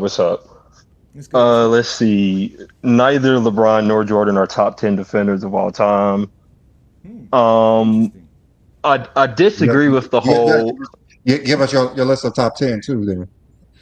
I don't have one like set in stone, but just off the top of my head, I say like Hakeem, Russell, Robinson, Draymond. It's gonna be all big Gobert. men. It'll be all big men. It's gonna be primarily big men. So, are there any perimeter players you think would be in the top 10? Maybe Scotty. Maybe. Scotty. So it's rare you're gonna put a perimeter player in the top 10. Okay, all right. So we got you there. So go ahead, continue. Sorry. Go ahead. I'll just say I'm pretty much in agreement with that. Like, it's big men do impact the game more, so I agree with most people on that. I'm not a big fan of the whole like when like compare defensive players, like just rattling off like, oh, defensive box plus minus, defensive rating, win shares, all that. Not that those don't matter, but a lot of those are heavily team based. Like defensive rating, for example, you can go look it up. Monty Ginobili got a better defensive rating than LeBron and MJ, and that's just because he was on great defensive Spurs team. So it's not saying stats don't matter, but it's a lot of noise in it. Stats. Yeah, Hold on, boycott. Let him finish, and then you can ask the question afterwards. Go ahead, Benjamin. Last thing, longevity matters, but like, I'm not a big fan of the whole, well, LeBron's this top 2 in steals, top 2 in whatever, blocks or whatever, or he's top 10 in all of them, because theoretically it could be a bum player that plays 40 seasons and he could end up top 10 in those numbers and never be a good defender. Like, if I was to do what player is in the top 5 that was just played a long time that's not good? Top 5 of what? Like steals? Any stats. I mean, what are the stats? How high is Allen Iverson on steals? How high is he in steals? I'm pretty sure he's not top 10. He's not top 10. Okay, he's not top 10. I have to see a list to like. Hold on. Okay, I'm gonna give you the top 10. Okay, top 10 steals players of all time: Stockton, Jason Kidd, Chris Paul, Michael Jordan, Gary Payton, Maurice Cheeks, Scottie Pippen, LeBron James, Clyde Drexler, then Akeem Olajuwon. If we count the ABA, Dr. J jumps into the top 10. So out of those players there that you see there, right? LeBron James is top 10 there. Oh, first of all, I had to go to playoffs to be honest with you, but that's top 10. LeBron James is the only player to play 20 seasons, but John Stockton played 19. Chris Paul is playing 18, if I'm correct, or on 17. No, 19 seasons. It should. He should be a year under LeBron. Yeah, Akeem Olajuwon played 17 seasons. Scottie Pippen's played 17 seasons. Gary Payton's played 16, 17 seasons. Jordan's played 15 seasons. Jason Kidd's played 17 seasons. So all of these players have longevity. Yeah, there's no one stat that says a bum who played 40 years. There's no such thing. Exactly. Like that narrative that if you play 60 years, you're going to be top 10. There's no such thing. There's no such thing. A bum in the top 10 in any category. You might not be top 10, but it depends on how far you go back. So like in the playoffs, so if we go to the playoffs, right, we know LeBron has the most playoff games. LeBron's number 1 in steals. Scottie Pippen is 2nd. Michael Jordan's 3rd. Magic Johnson is 4th. Stockton is 5th. Kobe Bryant is 6th. Jason Kidd is 7th. Larry Bird is 8th. Maurice Cheeks. Manu Ginobili is 10th. Bum. So we're gonna say Manu Ginobili would represent a bum player because he played. He's not a bum player. He was solid, but playoff games. So he played a lot of playoff games. So he did. I think. That would be a better example, I guess. Yeah, top 10 or something. Chris Paul is better than half that list. Huh? We gotta stop trying to make that be a bad thing. No, so can I clarify my position? So I'm not saying like being top. Like when I see longevity especially in terms of defense, I would look at it like this. Okay, LeBron played how many seasons? What, this 21st season he's on? He's on 21st season. Not about how the many way seasons I would. By the way, let him talk to him, man. Let him talk to him, man. Let him talk. Let him cook. So I would look at it like this. So okay, he played 21 seasons. Out of those seasons, how would I rank him as a defender? Each of those, like, let's just give a hypothetical. Let's say like he's an elite defender for 8 seasons. He's a very good defender for 5 seasons. He was an average defender for 5 seasons. That's kind of how I view the longevity, as opposed to, well, you just racking up totals and steals, because steals, again, on its own doesn't mean you're a good defender. That's what I'm saying. That's how I would view it, as opposed to just, so well, how he's do we top. Use longevity for every player and break it down. Just like same principle for all of them. So when we go look at defensive rebounds, because LeBron James is number 1 defensive rebounds in the playoffs. So it's him as number 1.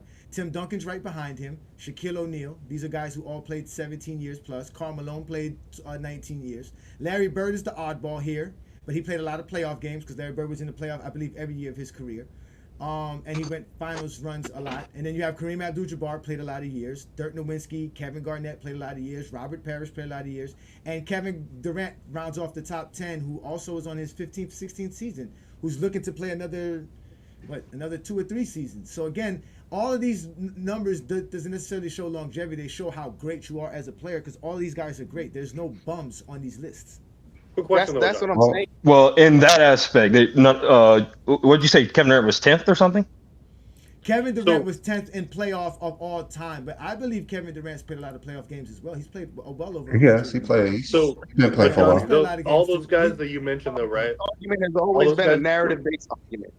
So he's played 100. He's played 100. He's played What's the narrative? 160. He's played 166 games. Let's let Travis speak. Go ahead, Travis. Let Travis. Go ahead, Travis. So, Johnny, like all those guys, I'm pretty sure that you mentioned, though. I don't know. Maybe with the exception of Dirk, all those guys, right, have on a per game basis, though, higher defensive rebounds and rebounds in general than LeBron James, correct?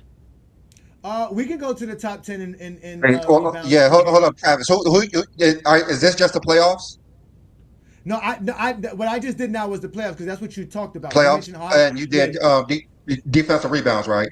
Travis, who you think has more defensive rebounds per game, Rodman or LeBron James? Probably LeBron James. Why? You mean total or per game? Per game. Because Dennis Rodman made his bones primarily on the offensive side of the board.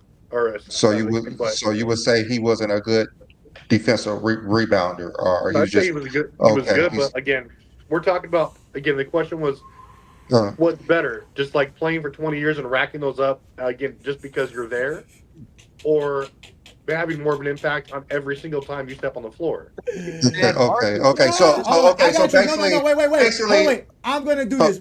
No, because you remember they quote unquote stated you can have a lot of rebounds to be a bum. Again, I know you clarified that, but Travis is trying to double down on it, right? We gave y'all the top 10 for all time steals, right? We showed you there was no bums and just there. Those names you mentioned.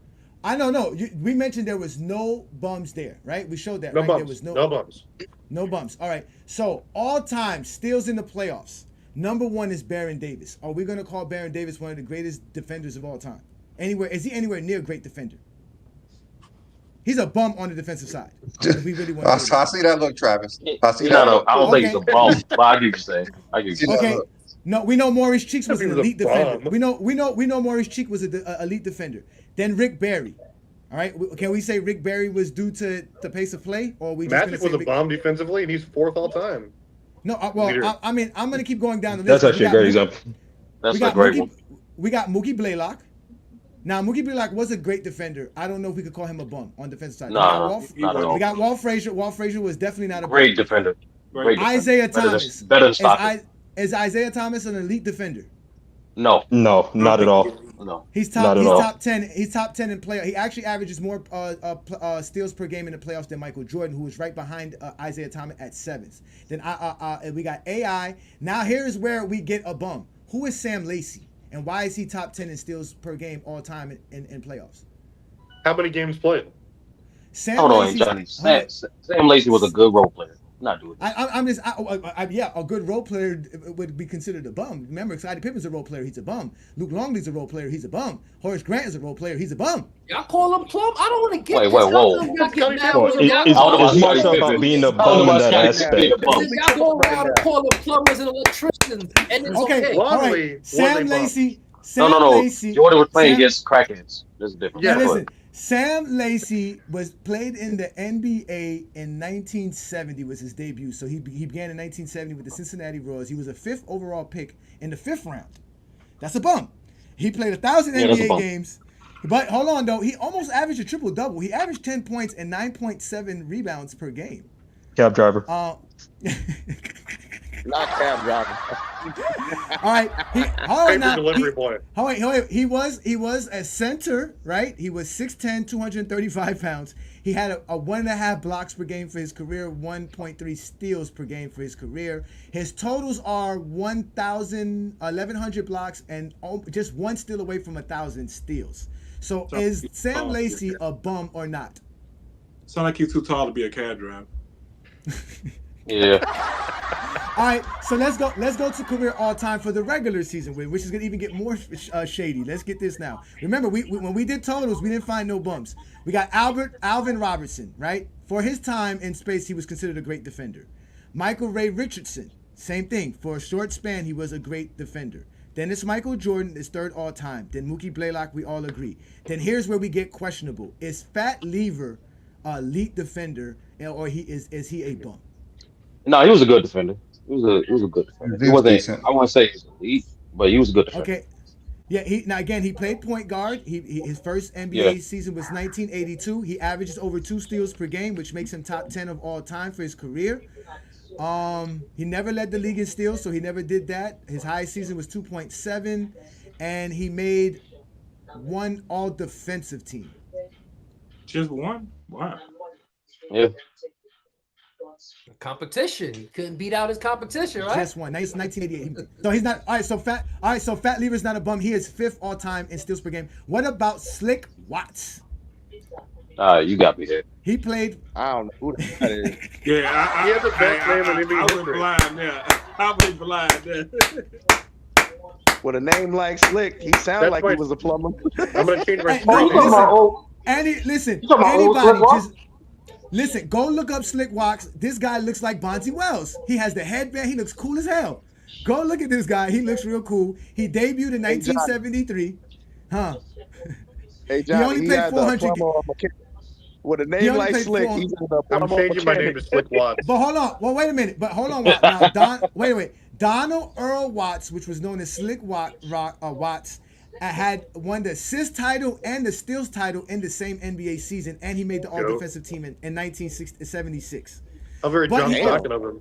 Yeah, Oh, he that's not a only bum. played- That's not a Yeah, he's not a bum. He only played 400 games in his NBA career. He played Damn. He only played 6 NBA seasons. He averaged 2.2 steals per game, and he only made one All-Defensive Team, which was 1976. But he led the league in steals that year, and he also led the league in assists, Yeah, and So played we all agree 82 his sample games. size the wise. plumber was his Well, name. he still had to get those steals and he still had to get those averages, but his sample size is so small per Uh-huh. game. Yeah, 6 seasons in the 70s. That was actually decent longevity back then. But does he validate that points that per game actually proves us up more than the totals?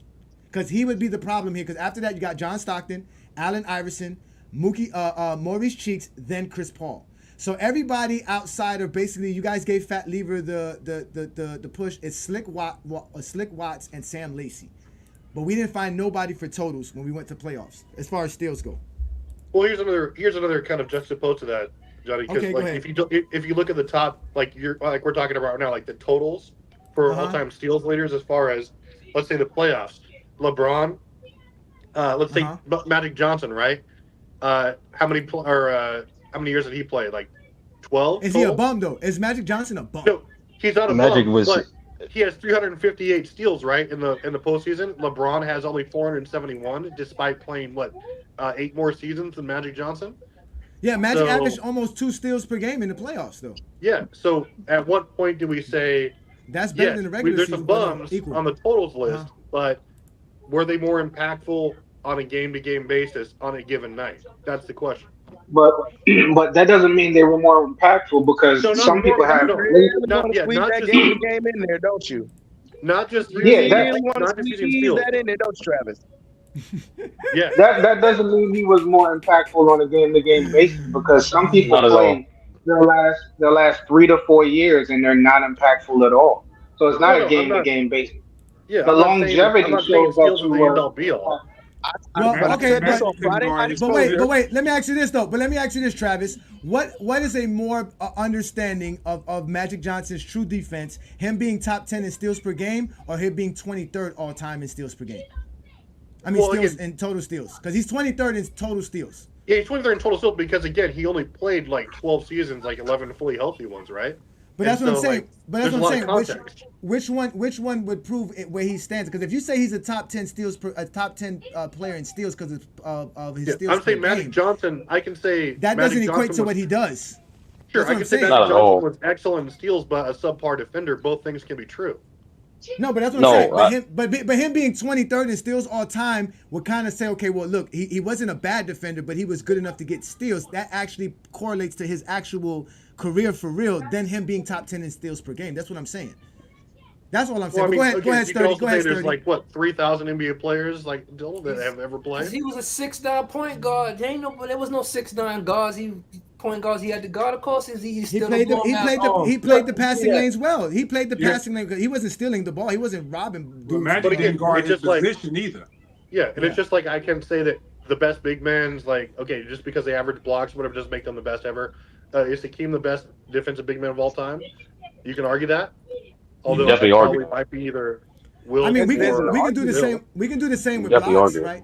Because if we look at totals for blocks, right? Totals for blocks for NBA career regular season, it's Akeem, Dikembe, Kareem, Mark Eaton, Tim Duncan, David Robinson, Patrick Ewing, Shaquille O'Neal, Tree Rollins, and Robert Parrish. So now the two bums would be considered Tree Rollins and Robert Parrish. No, remember Hakeem's also top five at his position in steals per game as well. So No, he's I a know good that. one. We're gonna do both. What's points hold per game, on? but- Can I ask Trevor this obvious question? What's up with you in this position thing? Like, I don't get it. Like you understand? You Only understand? way No, up to validate How are like Jordan you gonna measure I it? don't. No, what Travis, you mean? How you gonna measure it? You trying to wedge? You trying to Also, we wedge have to So somebody? you're gonna, I don't. are you gonna compare? Oh wait, Are you hold on, gonna wait. You say? can't. Hey, wait. You can't ask somebody a question and not let him answer. Travis, answer the Yeah, question. yeah. What's your thing about the positional ranking? Because I think positional ranking first and foremost is more important. Like especially when you're comparing players, like you got to do it by the position, like who excelled. That's a little bit more genuine than comparing them straight up as far as if we're doing stats. Like you're not going to compare Chris Paul's stats to Hakeem's and say, oh, Hakeem Olajuwon is less than Chris Paul because no, you got to compare who they were as far as their position goes, and then you can start comparing like average their rankings like that, and like then you can start using things like analytics to compare overall impact, things like that. But it's very hard to compare them straight up in two different positions unless what are you using? Okay, not how Travis. all-time Travis. I would agree. There's so many ways to break down that flawed argument. But I'm gonna try with this one, right? How many great defenders would you say? How do you think there's more great defenders in the power forward position or the shooting guard position? You okay? So you'd have to say okay, great defenders all time. Again, what Yes. metrics are you using? No. I'm saying By when you position. watch the no. Okay. The facts I'm using is observative, right? When you watch the Okay. game of basketball, how many teams, how many times would you say the more impactful defenders are at the power forward position or the shooting guard position? It really depends. I mean, there's been great defenders on both Is positions. Travis? Stop trying to finesse it, bro. When you rank Sturdy, when hold on. anybody, hold on. All right, let's do. Hold on. He likes the resume guy. When you look up,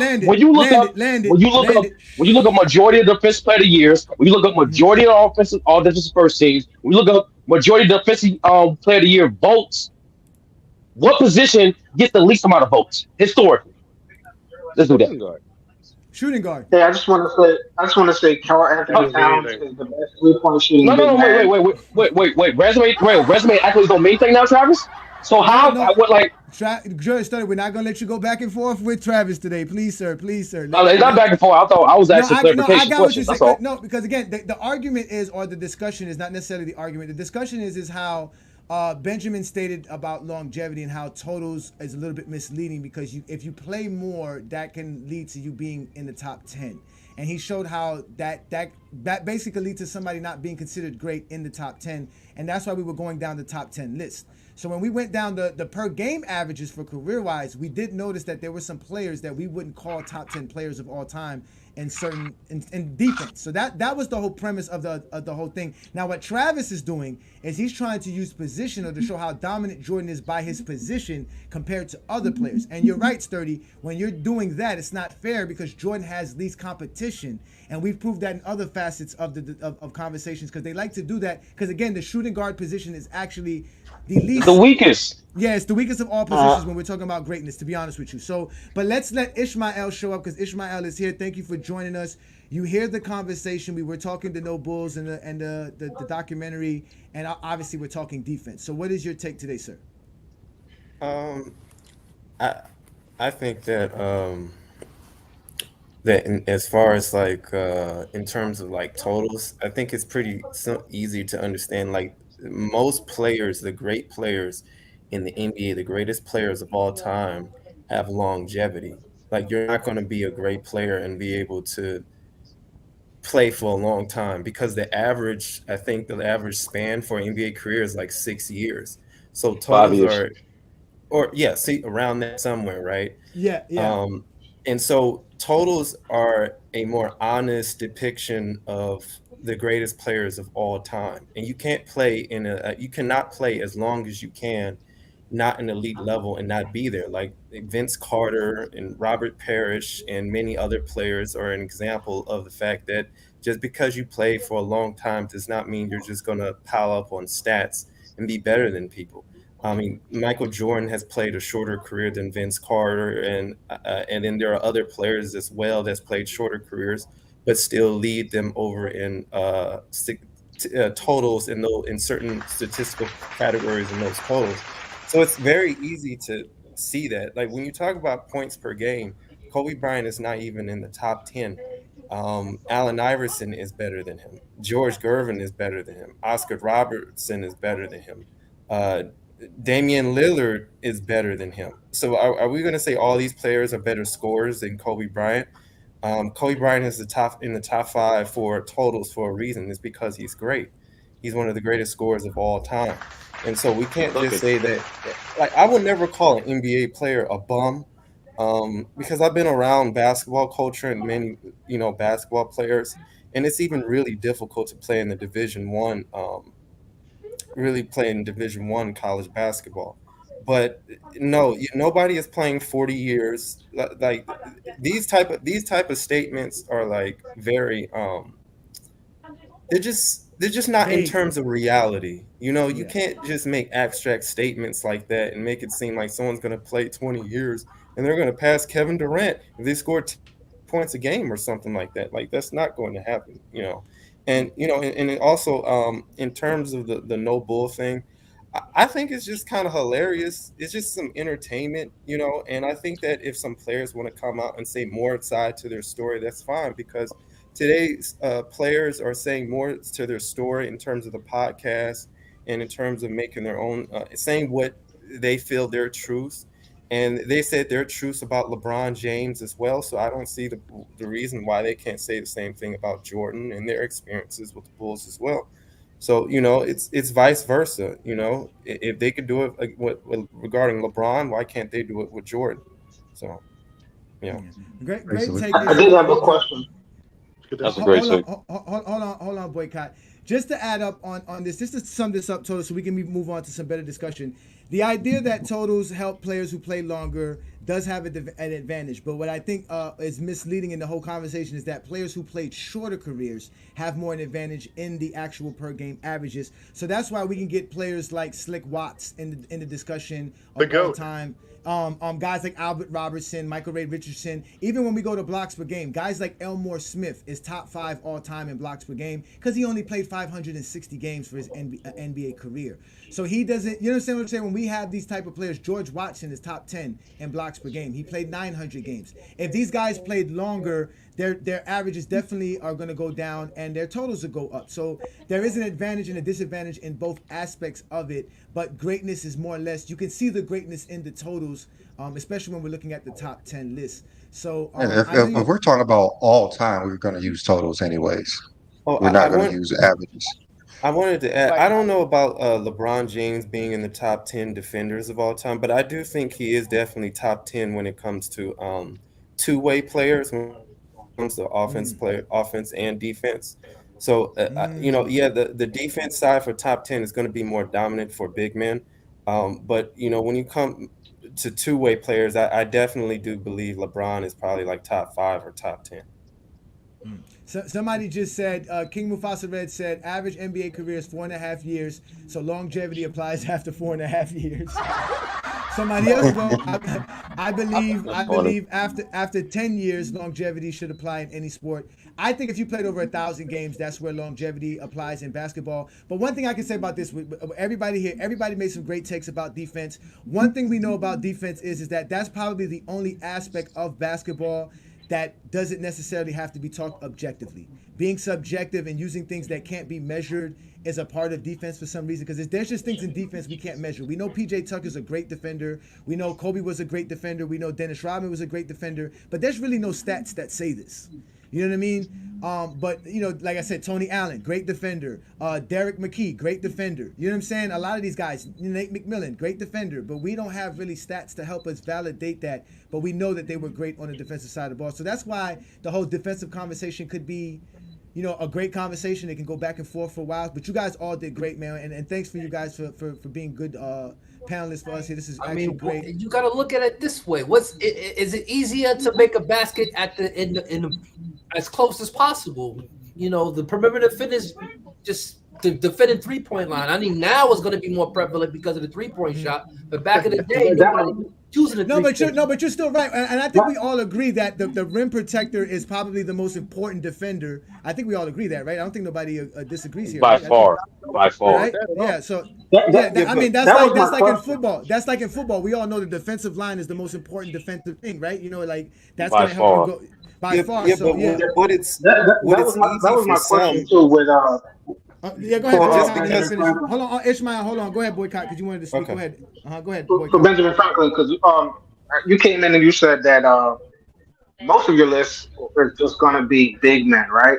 And I think throughout the majority of NBA history, that is a great argument until today, right? So I was talking about how Horace Grant leaving the Bulls completely made their defense mid.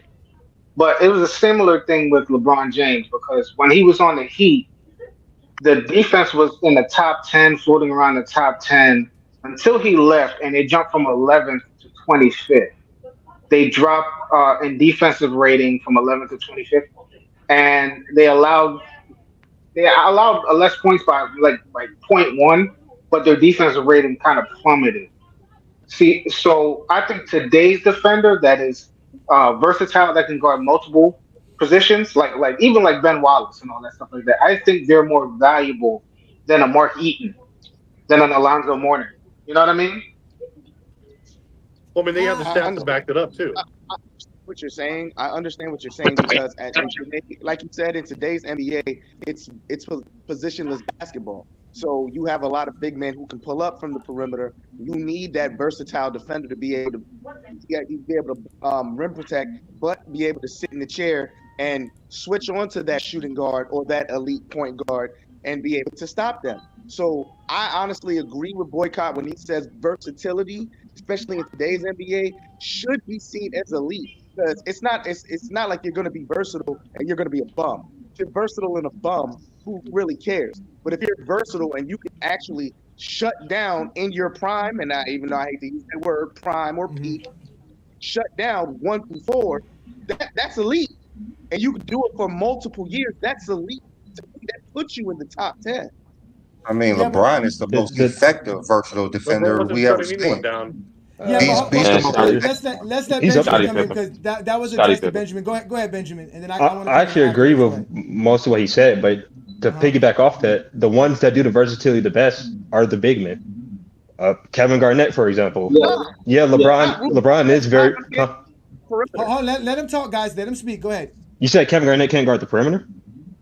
He cannot guard a point guard. He can't guard a point guard, but come on, go ahead. Go ahead. Not as good as LeBron, but that's what I'm saying. If you can get a 6'11" guy that can basically switch on all positions, that's what you go for. The versatile big guys like Anthony Davis, for example. That's why I think Anthony Davis has a possibility to be a top 10 defender of all time, depending on his health. If you could get a 6'10", 6'11" guy that could do it all, as great as Scottie and LeBron are versatility, you'll take them over 6'8", 6'7" guy. Yeah, but I think what I want to add to this is that I don't think I want to necessarily knock players that were in the 90s and in the 1900s, because they didn't really have the responsibility to guard outside of the paint. Like, they just didn't have that responsibility. Today's NBA guys actually have to. So they actually have to learn to do that. So they put that as a part of their game. How elite they are at it is still questionable. I wouldn't argue Anthony Davis and some of the players you guys mentioned, like Kevin Garnett, who also did the same thing. He played in an era where he had to come out further from the paint. Because that's the thing. Guys like Akeem didn't have to really come outside of the paint. Guys like Tim Duncan, Wilt Chamberlain, they didn't necessarily have to get too far away from the paint to guard their man or to be effective on defense. And I don't want to knock them for that. But like Brandon said, though, LeBron is a little bit different because LeBron is actually capable of doing it, and they've added it to do it. It wasn't like they needed LeBron to do it. It was the fact that LeBron can do it that they did. LeBron is very effective doing it. I don't know what other player you guys can name that's as effective as LeBron can guard in all 5 positions. Well, I mean, Is there a player? there's really no Well, evidence. Besides the him five playing Kevin guard. Garnett. thing. The LeBron five can guard positions. 5. Let's He's do guarded this. 5. Hold on. So you're saying LeBron James cannot guard 5s? No, I mean, not actually skilled. Like you have to like consistently. it has to be consistently. No, it has to be Rudy Gobert type of five. I got you. Name the center that Jordan faced in the finals that LeBron James could not effectively guard. I'm not a Jordan fan. I'm not saying Jordan or anything like that. I'm just saying. Name, Can I name any big man? I think Charles Barkley and Carmelo would get him in foul trouble. Not saying they're going to average 40 or anything. He can't guard. Name a center and that Michael Jordan played in the finals that LeBron cannot effectively guard. You can't. Why are we going with Michael Jordan? What? Just name it. I don't even know what Mike Jordan has to do with it. I didn't say anything about it. No, I didn't say anything. No, I do have something to say. I don't have nothing. What does Michael Jordan? I'm not just talking to you. I'm just not talking to you. Name a center that LeBron played in the finals that LeBron could not effectively guard. I think Carmelo would give him problems. I think. Carmelo's not a center. Carmelo's not a center. Oh, you're just saying specifically center. I thought you meant like big man. Okay, you mean specifically center. Okay, just five. So Shaq. Okay, I don't remember him playing a good 5. Okay. Shaq did not play Jordan in the finals. But just to respond, I could give the easy response. Why are you guys going to centers that nobody can stop? I can give the easy response. There weren't. He didn't really play a great center in the final, so like it's like a mute point. It's like, LeBron can guard Rudy Gobert. LeBron can effectively guard centers because you're just saying that the centers Jordan faced were not dominant. No, in the finals. The playoffs is finals is like 6 times. There's way more teams than that's 6. That means there's 6 different centers that LeBron can guard. LeBron couldn't guard. I didn't say. We specifically said he can't guard scoring centers. No one can guard scoring centers. No one can guard scoring centers. Who will guard David Robinson? Who can stop David Robinson from scoring? Hakeem. Yes, he did. Hey, Johnny, you want to go to the stats? You want to go to the stats? What would Hakeem Olajuwon hold David Robinson to? Points per game. How many? What did points per game or efficiency? Hold on. Hey, great, ready. Yeah, because efficiency matters. Efficiency what determines because we branded efficiency is what determines how well you did defensively. That will really determine because you want to get the shot at it. Will Hakeem Olajuwon hold David Robinson to? Simple question. I got you right now. I know I want to be accurate, so let me give you the basic numbers. No problem. I have no problem. Right here. So you mean I have it here. I have it. He averaged 20 weird points. argument. He averaged 20. Wait, David Robinson averaged 20 points per game. David Robinson averaged 20 points per game, 11 rebounds, 3 assists, 2 steals, 3 blocks versus Hakeem Olajuwon. Where did he stop David Robinson at? On what percentage? Oh, hold on. Is that 20? How often were they guarding each other? Hey, Johnny, rebranded. Is that 20 points per game indicative of who David Robinson was? Or is that lesser? David Robinson averaged like 22 points per game for his career, 21 points per game for his career. So lesser. That's just for average. That's not shutting him. That's not shutting him down. Extra basket. Okay. No. Once again, what's the efficiency? Okay. All right. We get you. Efficiency. We get you. Hold on. I'm gonna go to efficiency. I'm gonna go to efficiency. Hold on. Let me see if I can find the efficiency for that because they don't give me because I'm on Land of Basketball and to get the head-to-head. I have it right here. What is their efficiency versus each other? Okay. So I'm talking about we're talking about playoff series, right? No, we're talking about them. You can't just bring up how many times they play each other in the playoffs. Only 6 times. You're gonna use 6 games. I mean, we're talking about who can LeBron guard and the Jordan face in the Oh finals. no, I mean, that's you're not saying that LeBron can guard these players because other wait. players could shut these players down. If Hakeem Wait a minute. Olajuwon could shut David Robinson down, that's basically what you're saying. No, Akeem Olajuwon. Wait, David Robinson game high versus Akeem Olajuwon 40 points. Game high rebounds 19. Game Yes, high game high. assists, Yes, 7. he's a great player, Yeah. Johnny. Great players So how have could their game. That's a game high. No, that is against it. Matter of fact, in the games that they Yes. played against, in the games that they played each other, David Robinson had more games where he had more rebounds. He had more games where he had more assists. He had more games where he had more steals. So No, I have the that's not numbers what in front of me. That's not what we're He talking about, shot 48.8% from the field against Hakeem. David Robinson shot 51.8% for his career. So minus 3% efficiency against Hakeem. That's not stopping him, though. Again, that's not stopping him. You're not going to hold a star to like 5 points. No one is saying that. Thank you. It's the same thing with LeBron. It's the same thing with LeBron. That's what we're trying to tell you. Well, then at that point, Michael Jordan can guard centers if we're making that argument. Y'all replied by saying, "Who is the centers that LeBron guarded in the finals?" That's not indicative. That's not accurate. That's definitely no. I'm saying specifically. LeBron has to, bro. He's too small to guard number one option. Yes, he doesn't have the length. He doesn't have the length to play the like, five. it's just that simple. He would have known at the 5 if he did. That's why they don't. There's rarely any. Wallace is much stronger and much better rebounder. Did I take first and second option? Yes or no? Listen, guys. You guys did not state none of this. You guys said LeBron can't guard a 5. You didn't say a guard that was a. I clarified. I literally clarified. Of course you had to clarify because that's not our point. Our point is that LeBron James is an elite center stopper. We said that he can guard centers. Can LeBron guard Nurkic? Hell no. Jokic, right? You saying Jokic? I said Nurkic. I mean, you could put a shooting guard on Nurkic. He's not gonna like demand the ball. No, a shooting guard is not. You're not gonna put a shooting guard on Nurkic. Not the whole game. You can in stretches. You actually can. He was scored. I've seen it. I've literally seen it. Okay, let's do this. Draymond Green shut down. What's his name? Draymond Green shut down. Give me a second. Don't give Draymond Green. The league is scared of him. Draymond's a better defender than LeBron. All right. Yeah, with the longer wingspan. He's smaller than LeBron. Wow. He has a longer wingspan. I didn't say height. He's not better defender than LeBron. Okay, all right. Vujacic. Can LeBron guard Vujacic? Nikola Vujacic. No. Can guard? What you mean by guard? What's your standard for guard, hey Johnny? What's your standard for guard? I think you're taking it literal.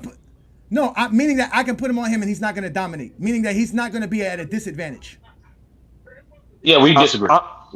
I'll phrase it this way: LeBron compared to defensive centers, he would do worse.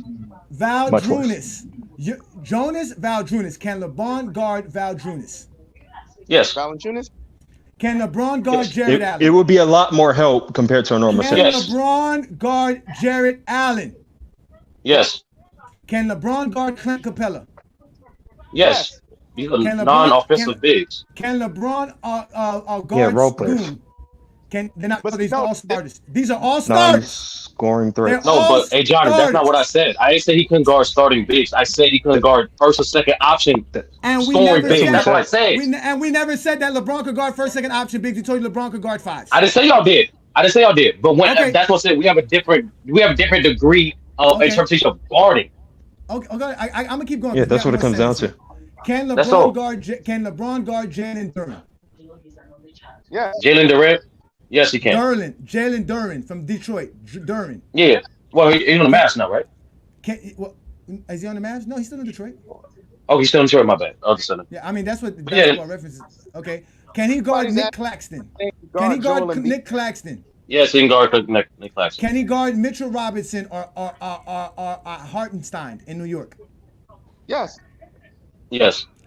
You're going to get killed on the boards, though. Can he guard? That's what you're forgetting that, too. No, nobody's saying that. Again, they're going to get their boards, but we're talking about can LeBron guard them. LeBron's going to get his boards, too. They're not going to stop LeBron from getting his boards. Again, can LeBron guard Zubac? Zubac would give him problems. I actually seen Zubac give him problems. Zubac would give him problems. He's a little bigger. He would just jump hook right over him, and you have to double a lot more. Okay, can LeBron guard DeAndre Ayton? Yes. I think DeAndre Ayton Ayton gave him just so problems. Matter of soft. fact, I've seen Soft, Ayton give him man. problems when Okay. he ran the Can- 5. He's soft. Can LeBron guard Miles Turner? No. I think No. you do decent at Miles Turner because he mostly just stands outside. So I think he Miles do fine Turner's against him. Miles is not Turner a is a aggressive spot up scorer. shooting. Yeah, he do fine against him. Okay, can LeBron guard Kevin Looney? Yeah. Anyone can guard him. But see, Only problem is just getting him off the glass. He's not a scorer. We're naming non-scorers. No. Again, He's it's naming not about, centers. He's naming centers. nobody He's can naming stop a centers. scorer. Nobody can stop a scorer. We You have can slow wait, down we have scorers. guys. You can. Listen, and LeBron will slow those guys down as well. Like he slowed down I Tim Duncan. Like disagree. he slowed down Kevin Garnett. Like he slowed down a lot of players. No, His career. he slowed switched down- them for like 2 possessions. When He he was slowed on them, they down were Paul doubling Gasol. off the ball and everything. He played center. He played center the Switching whole a guy for 2 season. possessions is not locking them down. Most other playoffs Miami, LeBron played when power Chris forward. Bosh was hurt. When Chris He Bosh played was hurt, power LeBron guarded Kevin Yeah. Garnett most of the playoff series. And This is 2022, LeBron played over 50 games as the center of the team. He did not. and just their play the defense center was one or two. abysmal during that stretch. Not because of I've seen the centers. advanced Not because of analytics. centers. Not because of It centers. You can't it blame was a that on lack of- centers. It was No, lack of no, paint it's- protection. That's the point. It's lack of paint protection. That's That the thing. rim Like, pressure, that's the- that paint protection is not there when he's on the court. It's not about just his man. It's the help defense. It's They have everything the rim combined. protection. They have Anthony Davis for rim protection. LeBron James is not a big man. As No, far the as games He was out during that stretch. He was out during that stretch. At least for the Lakers. LeBron At least for the wouldn't run Lakers. the 5 if AD was there. LeBron James got to guard like Jokic or Embiid. That's the argument you're trying to make. No, we have- No, it's all of That's them. the argument That's y'all a making. is effective No. guarding this. We're Only clarifying the difference. We're just clarifying the difference in degree of guarding. That's all we're doing. Okay. That's all Oh it wait. is. In 2022, LeBron was second in blocks on the Lakers roster. Okay. If Yes. let's go to advanced analytics. Okay, hold on. Let's go to the advanced analytics. Remember, blocks is not the same as rim protection. Remember, Again, it's not. It is protecting the rim if I'm blocking shots. it's a part of it. No. It's part of it, but There it's are not. great It's shot not. blockers who You can get a aren't block good shot. rim Hey, Johnny, protectors, come on, like bro. Miles Turner. You literally get a block shot without even the shot being in paint. Like, come There's on, guys bro. who just hunt for blocks, who get out of position because they're hunting for them, like Miles Turner. Like Derek White, for example, Derek White is great at getting blocks, but majority of his blocks is what the shot is coming up. He's not meeting guys at the top. He's not rim protecting. That's you know what I'm saying. Like we all know what a block is. Like we all know what a block is, hey, Johnny. Like come on, man. Okay, listen. You guys are the one who brought up LeBron James couldn't guard these guys. He played a whole position at center, and now you're not telling me how. Yes, like I say that I keep the same. I keep the same. But no, I keep the same logic for when people say, "Oh, Magic Johnson can play center." No, like he started. Okay, out of the players who played over 50 games with the Lakers that year, which Anthony Davis didn't do that, LeBron James has the second best defensive rating on the Lakers that year. Yes, they were riddled with injuries that year, Johnny. I know what year you're talking about. But that's my point. LeBron was What year is able this? to play. This is 2022. And LeBron was considered a center. That's the West. He was the center. He's playing center for the whole season. He averaged over 10 rebounds. He averaged over 10 rebounds per game. I'm sorry. I'm looking at per 100 possession. I'm sorry. No. When he played center, it was like 12 boards a game when he played center. No, it wasn't. Yes, great rebounding. His blocks went up. The rim protection was abysmal. We have advanced analytics on that. Wait. No, what analytics? Bring it up. Where's the analytics? Please bring it up. Let me go check. Does I'm he about have to to shut find someone down where he in order plays to be center. known as a center? The team's defensive rating. I'm not talking about he got a couple more rebounds. No one's talking about that. I'm saying, but team defensive rating has nothing to do with LeBron's interior defense. You can't blame the Lakers' total defensive rating on LeBron's interior defense. You can't do that. He's a part of it. He's a part of it. No, the team is a part of it. That's why he says it's a team stat. Bring up where he does on stat. Him at the center compared to Anthony Davis, it's night and day. I will bring it up. Of course, it's going to be night and day. Of course, Anthony Davis is a better center. Which is We're why saying he's not a great center Exactly. We defender. never said Thank you for that. proving my point. Nobody said We didn't say he was the best Nobody of all said that. time. We're saying that he's effective playing the center position on No defense. one said that. No one and said that's that. and that's where we disagree because it's just the responsibilities for defensive to be a center. LeBron can't adore some of those most of those responsibilities needed. primarily due to his size, bro. Like he's Okay, not let me big enough to Sturdy, do can I some ask of you those a question? responsibilities. I mean, That's if Yeah. you funny. guys are talking about Barkley was a great defensive center, why can't LeBron be? Who said But Barkley Charles was? Barkley Hell was no. No, not Barkley a Dennis good wasn't a defender Rodman. good at Dennis all. Rodman. forward Dennis defender. Rodman is like Dennis Rodman is 6'5", 220. Does not have that. He was able to stick Shaq. He was able to be. Y'all would say he was able to stick And and, and anybody. I and I just no I never said Sturdy, the Shaq. I was against that notion that he could guard Shaq. I was always Sturdy. against that notion. Yeah, I Around disagree with what that was too. it? I think it was 2012. Joel Anthony is about the same size as LeBron James, and he was guarding centers. Is Joel Anthony a That's better defender than LeBron James at the center Thank you. position? hell no. Size is not So going to prove then, the so point then, because so LeBron then, is LeBron strong. James can guard Why centers. you bring Then up okay, Joel? Why you compare a bum to what? Why, He's that's not Joel what his we're talking Anthony, about. like teammate. that's the That's his argument. Joel teammate. Anthony is a kid. That's Hey, his Johnny, teammate. no, Joe, that's how I know this Okay, is wait a national, minute. Johnny. Because Johnny Wait. seen Joel Anthony be Wait. a bum on the All right, I Heat. brought listen. up a good Listen, point, wait. bro. Listen, y'all. He's Listen, y'all. no Listen, NBA y'all. player is a Out bum. of all Okay, the players on the Laker roster in 2022, LeBron James had the best defensive field goal percentage on his roster. Hey, That's Johnny. playing. That's playing center. Joel He's Anthony going is to the win same with that size as variety of LeBron. injuries, man. Like AD wasn't there, and No. now AJ. No, look at No, the team construction. All right, sturdy, bro. and sturdy. In the 40 games that Anthony Davis played in, his defensive field goal percentage was 43.8. In the 56 games that LeBron James played in, his defensive field goal percentage was 42.2. That means he played better defense than Anthony Davis. It doesn't matter how many games they Please, played. No, please. it means Hey, he Johnny, guarded you serious? less Hey, efficient yo, players come on. because he's Hey, a wing. come So on, bro. therefore, that's why he's gonna have a Every center lower in the defensive league field goal percentage. is every center He in was today's center. He NBA. wasn't the point guard. You're He saying that the didn't play Lakers. center as much as you think So he is. who That's was what you're getting who was wrong. guarding the center in the Lakers when LeBron was the center, and it wasn't Anthony Davis because I Anthony don't Davis doesn't remember the play center. exact stretch. It was like how many games was it? Like 20 something or something. He played center. I don't remember the exact stretch, but I gotta go look at the numbers. Because I'm looking at the numbers. I'm looking at defensive the dashboard right now. Let me go. Let me No, see if I can you're find. just looking at when AD wasn't there. You're not looking at Hold it on, wait, hold on, wait, exactly hold on, when he wait. was at center. Hold on, wait. I'm gonna go under 6 feet. It's gonna go under 6 feet. Let's do this. It's gonna go under 6 feet now. It's gonna even. No, go I'm not talking about that. Yeah, that's in the paint. I get what you're saying. I know what you're saying. No, but no. I'm not talking Of course, about you're not talking about that because you don't want to talk stats. Let's bring up the that. I do stats. want to talk stats. You can get Okay, let's emotional hold if on. you want. You're not It's proving not your point. emotional. It's not emotional. Yeah. Why do y'all say I'm just emotional? saying, Because I'm passionate. Joel Okay. Anthony is not a better defender than LeBron James. Okay. Of course not. All right, here we go. All right, Okay, here we so go. then he So guarded within- centers. So within That don't mean he. What that supposed to mean? Dude, man. I'm not saying you have to be. Less than They're not 6 saying you have to be an elite defender at the center position. less than 6 feet. No one said that either. All right, So less than LeBron 6 can feet. guard centers, but just saying Yeah, that. you're right. You're right. Just to say he can guard non-offensive centers. I agree. It's just that simple. Let's move on. Jesus Christ, man. Well, hold up, Hey, 30, come on. 30, 30. This is the disconnect. And this is what they've said. I've heard A Johnny and B Lee say this. You're not stopping an offensive center. Who's stopping Joel Embiid?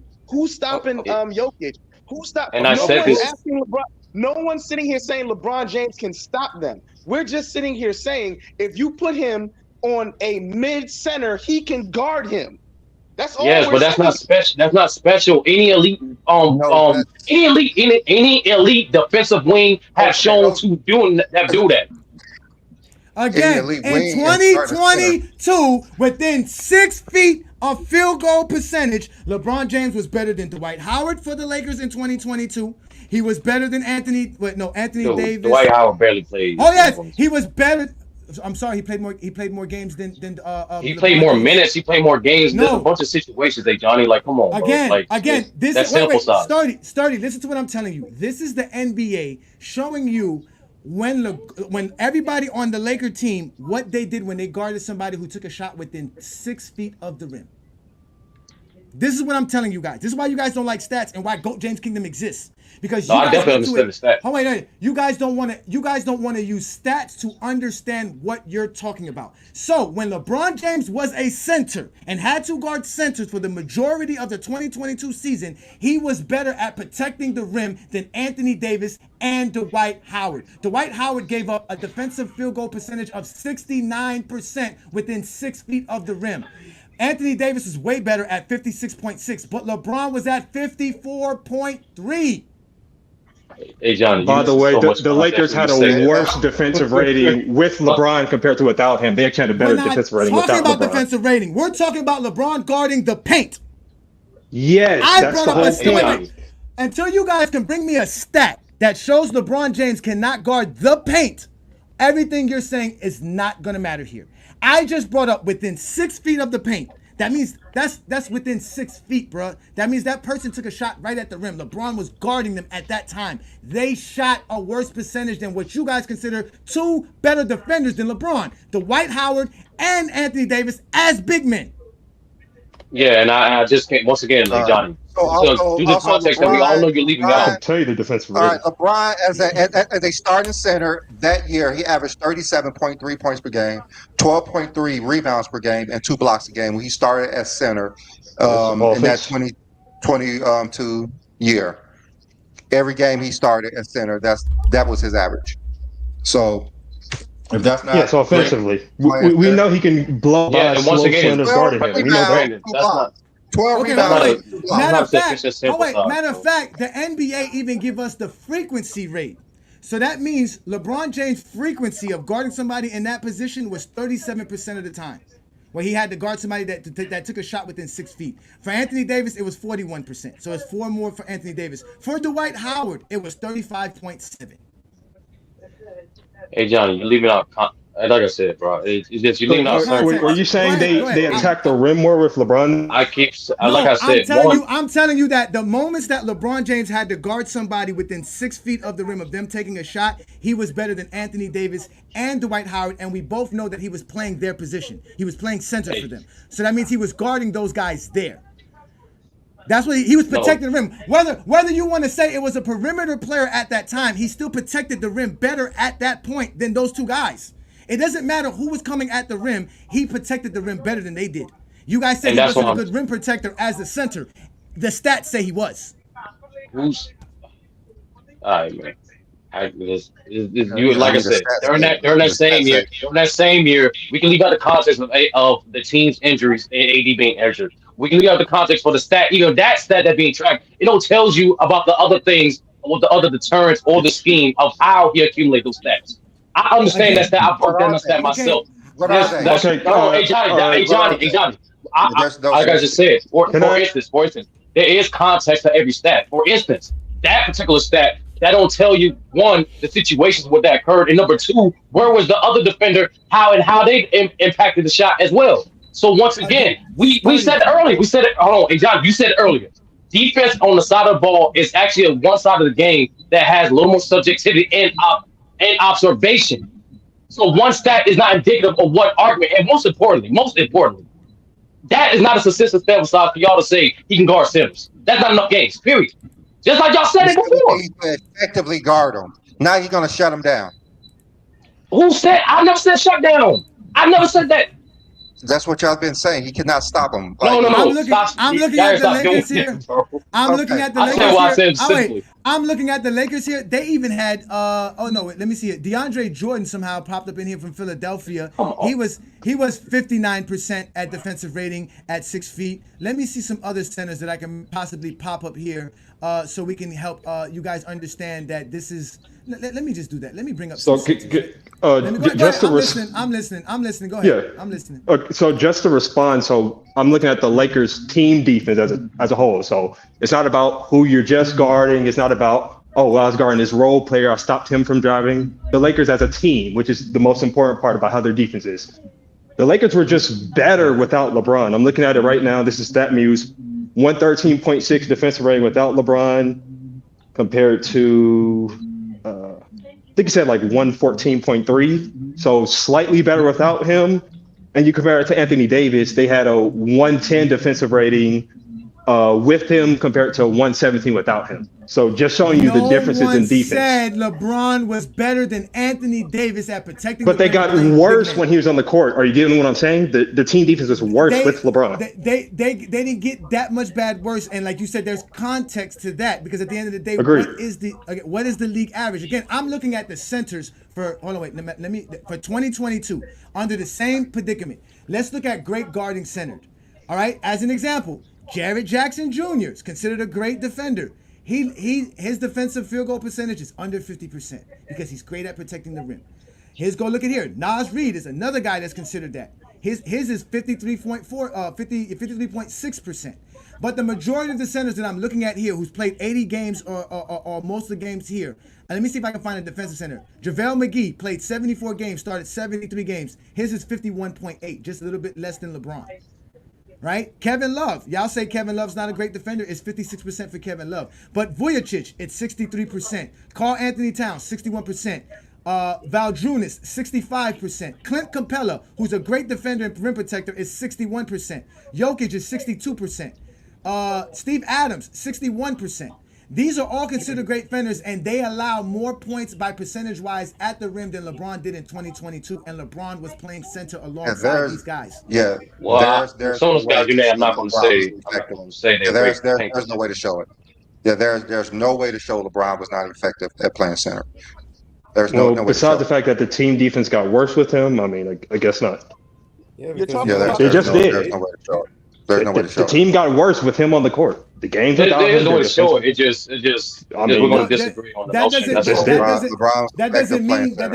he He's wasn't always been effective. I mean, think He's about that. always You're been that effective impactful of a playing center. defender, but the team gets better on defense without you. I mean, Again, NBA. that happened. Are you really Wait, going to that bring happened up with the Kawhi Leonard. Wait, that happened with Kawhi Leonard just, when he was in San Antonio. There was a point in time in San Antonio. Those same stats would say when Kawhi Leonard was off the floor, they were better defensively than when Kawhi Leonard was on the floor. Again, those are all metrics based off what time it is. So let's just say when LeBron's off the Blowout floor, or something. Yeah. it's not just a blowout. It's when they're playing against the second stringers. So that means it's a lot of second stringers on the floor. That's why LeBron's not on the floor. So during those possessions, the Lakers probably play better defense because they're not playing against the best teams. LeBron is on the floor with the best players. So that's what I'm trying to explain to you. So I'm not even actually talking about on-off numbers. I'm actually not even talking about that. I'm talking about like literally the games he played versus the games he didn't play. I'm not even talking about on-off numbers. Are those games also including with Anthony Davis? Like the games he didn't play? Are you saying The majority of games he played center because Anthony Davis was out. No, what he's okay, saying so is then that that's different. Yeah, he's saying, you know, 'cause yeah, of course Anthony Davis the playing, team of is course, going to be worse when Anthony Davis is not on the court. and Yeah, you compared switch to out Anthony Davis for a being on. much worse defender like LeBron, the Lakers defense suffers. Yes, we agree. Right. no so one I said don't that. No one understand said your that. logic. He's LeBron is Why do guarding. you keep saying that we think Yeah, LeBron is why better you guys than keep Anthony? doing Why this? you saying that? Like, Why are you what's using the point that? of that? He told you There's like no 10 point. times. Worse. That's not what we're saying. We're saying that he's effective playing center. Your best defender on the team Simple is as not that. even playing, and then you have to have No, LeBron he James play said center. LeBron Yeah, effective was, on he was offense. I saying agree with LeBron, that. He said LeBron was not. Wait, LeBron was not y'all kinda effective changing at now. rim Y'all protection. changing. No. He said No one's LeBron was not changing. effective at rim protection. The He's NBA not. stat said he was. The league average is 60 for the big man, and he was under 60. And hey, Johnny, I'm saying to determine a good rim protector is more than just that one thing. That's what I'm saying. No, We how? said it Because- earlier. We hold said on, it. hold on, We split Sturdy, it. Hey, Johnny, you said it earlier. No, Sturdy. Again, listen to what I'm telling you. What the stat that I'm bringing up for you guys is a stat that shows every shot a defender took on LeBron while he was guarding them within 6 feet. Under those positions, it doesn't matter how many blocks he had. That's not what we're talking about. We're talking about their efficiency to actually score as a player versus LeBron. They shoot less than league average versus LeBron when it comes to big men. And that aspect of other big men. So that means LeBron James is just as effective as Clint Capella or any other big man in the game. But by the way, the stat doesn't actually add on to the stat. The stat isn't. You're adding way more to that. You're adding. Yeah, the stat isn't saying what he's. You're saying it's his defensive field goal percentage versus big men. That's not what it's saying. The stat does not say that. No. Wait, listen. No, oh my God. we're done talking about this shit. This shit is ridiculous. This shit is just ridiculous. Y'all going back and forth for nothing. We're not saying LeBron is the best defensive center in the world or ever. We're saying he's effective guarding centers. Simple as that. Yeah, we agree. Some centers, non-offensive threat centers. We agree. Non-offensive threat centers. He does a solid job at guarding 6 point per game score. Center in the I history agree. of the game. There's every center in the history of the game. They're effective guarding centers who's not scoring. Jordan was very effective. Kobe was very effective guarding guards who couldn't score. That doesn't mean they're just trash because they could guard guards who cannot score. No one's called them trash. They're effective. They're effective. LeBron has been effective guarding all 5 positions. Yeah, I'm saying there's the only way I can make you effective is under that scenario. If this guy's not offensive threat to score. Okay, just to let you know this, Benjamin, I'm looking at the centers that we were talking about in the NBA, like Nurkic, Claxton. None of them average 6 points per game. So unless you're telling me 12 points per game is not considered It's obviously hypothetical. I'm not saying they're averaging 6 points. Now, again, stop saying hypotheticals because we don't do hypotheticals. Don't be hyperbole. Be exact. Be exact. Here, that's no point. Yeah, we don't do that. Again, I mean, I brought up the defensive rating. Now y'all didn't like the stat, and I get it. Again, we're not allowed to just say LeBron's a great defender without you guys making us go get stats. We can't just say shit. So don't do it yourself. If you guys don't let us do it, don't do it then. If we have to use stats to prove why we say LeBron can do something, that means you yourself have to do the same thing when you say he can't. Don't tell me he can't do something and just say it's hyperbole or any other nonsense words. I said the 6 points per game is hyperbole. Obviously, if a guy averages 7. That is wrong. We don't do that. I can't just say LeBron can guard centers because you guys are making me go and down it's the wrong list. you saying the Lakers he was an effective center defender because they got worse as a team with him at center. So you're wrong too. It's okay. False. That is false because I showed you his stats that he played good defensively. You're just showing me his defensive field goal percentage around the rim. That you adding on to that what he did versus center. You're adding on to that. Benjamin. I am showing you that LeBron protected the rim better than Anthony Davis and Dwight Howard, who you think are better rim protectors than LeBron in 2022. That's what I showed you. Again, you're adding on to that. That's not what the stat says. That's what the stat says. No, the stat says defensive field goal percentage around the rim. It doesn't say who's attacking, how. You're adding on to that.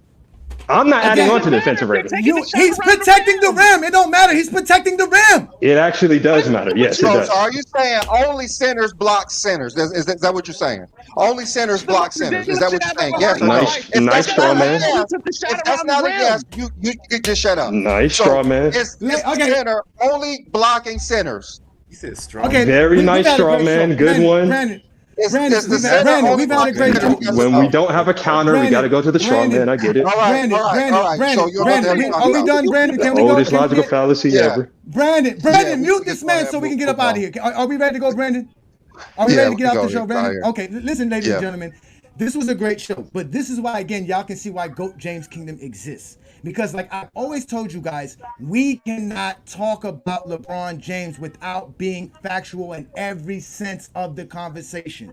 We are forced to know more about basketball than the people who claim that they can talk basketball with us. It is not my fault that you guys can't use stats to explain your takes. Brandon and I use stats because stats explain our takes. We don't just say stuff just to say stuff. If LeBron couldn't guard centers, we would say LeBron can't guard centers. We have no initiative to say he can do such other than the stats and what we saw with our eyes.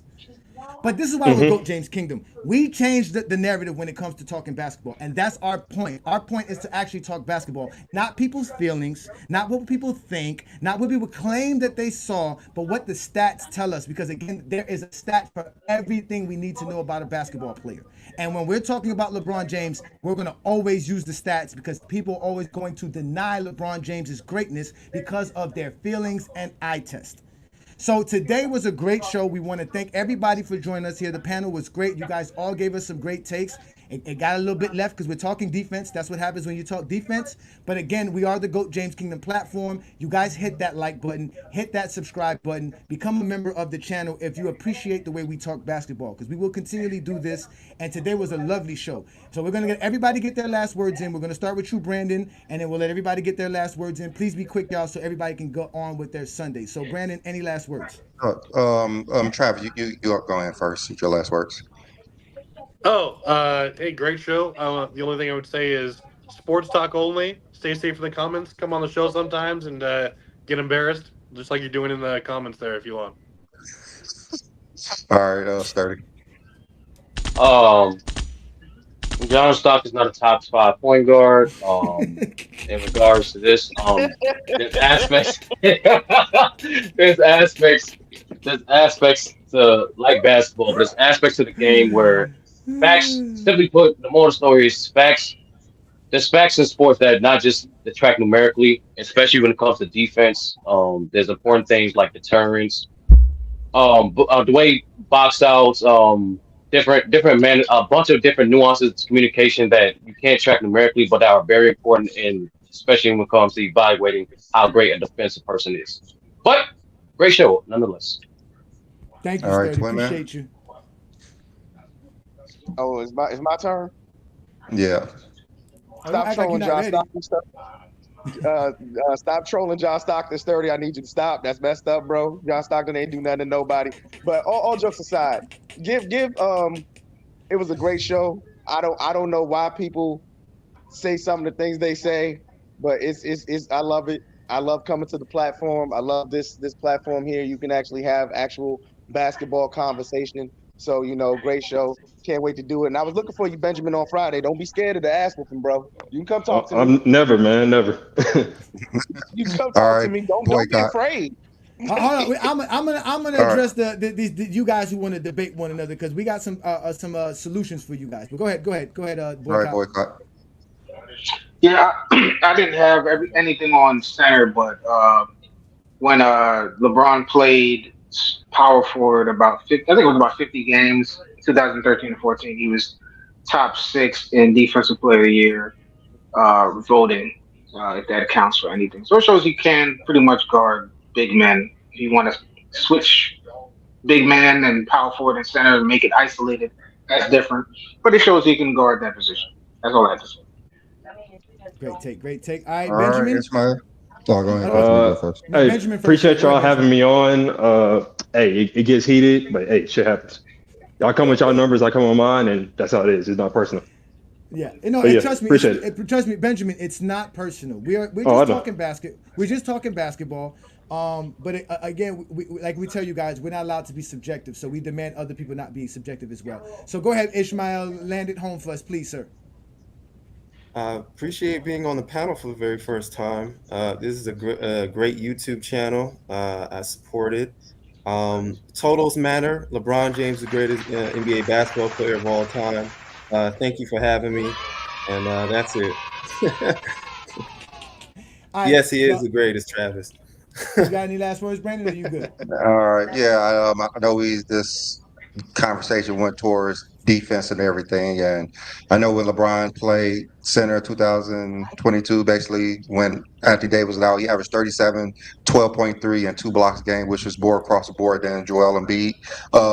This year, which Joel is having an amazing season. That's how great LeBron was, and when he played power forward with the Heat, he was great as well. MVP, Finals MVP, and everything. So LeBron is great defensively as a big man, as a power forward and a center, and we all know perimeter wise how great he was. I know a lot of people only look at LeBron James for what he did in the last 4 or 5 seasons with the Lakers, but LeBron had a great career prior. So y'all need to watch some of the film. So go ahead, Johnny. Yeah. Again, it was a great conversation. And, obviously, we don't want to talk too much about Michael Jordan and the Bulls tour too much because, like y'all said, we don't care about that, right? Nobody cares about degrading Michael Jordan's career because Scottie Pippen is mad. But it was great, the conversation. It was a great conversation, though, to talk about basketball. Like I said, this is what the GOAT James Kingdom is platform is for. We are not biased. We don't mind opposite views. We just want you to stand 10 toes down. Meaning, if you're going to say something, have something so that we can understand what you're talking about and express yourself. Now, as far as you guys going back and forth with one another, you guys have to understand we do have a large platform. So we can't let Sturdy go 1-on-1 with Travis for 5 minutes and then let Benjamin go with Twin Man for 5 minutes. But you can do that on on Friday Night Exposure. This is why I have Friday Night Exposure. I will be a perfect moderator for you guys if you want to come on Friday Night Exposure and hash out these little arguments you guys have with one another. I am more than open to give it to you guys. I know Friday night is supposed to be like a player night, but I don't think none of you guys are players. All of you guys are regular dudes who are always on basketball podcasts. So come on Friday night and we can have some debates and I can see you guys debate each other. If you don't like that, because you don't like me, you can always go to FYF Sports Debate. A Sturdy runs part of that platform, and he can tell you you are more than able to have a debate there if you want to have a debate, because they do debates as well on many different topics. And if you really are ready to put yourself in the fire, like I did last night, you can go there. But Friday Night Exposure is available for you. Like I said, I will give you guys the opportunity to speak and talk about basketball. So again, it was a great show. And I want to thank everybody for joining us. And you guys, make sure you hit that like button, hit that subscribe button. Check out the membership to become a member of GOAT James Kingdom. Again, y'all, we are the GOAT James Kingdom platform. I'm A. Johnny, the Exposer. We have Brandon, B. Lee, the sports analyst. Catch us on YouTube, Facebook, Instagram, TikTok, and also on Discord. And we'll catch you guys next week. Peace and blessings. This is GOAT James Kingdom. All right.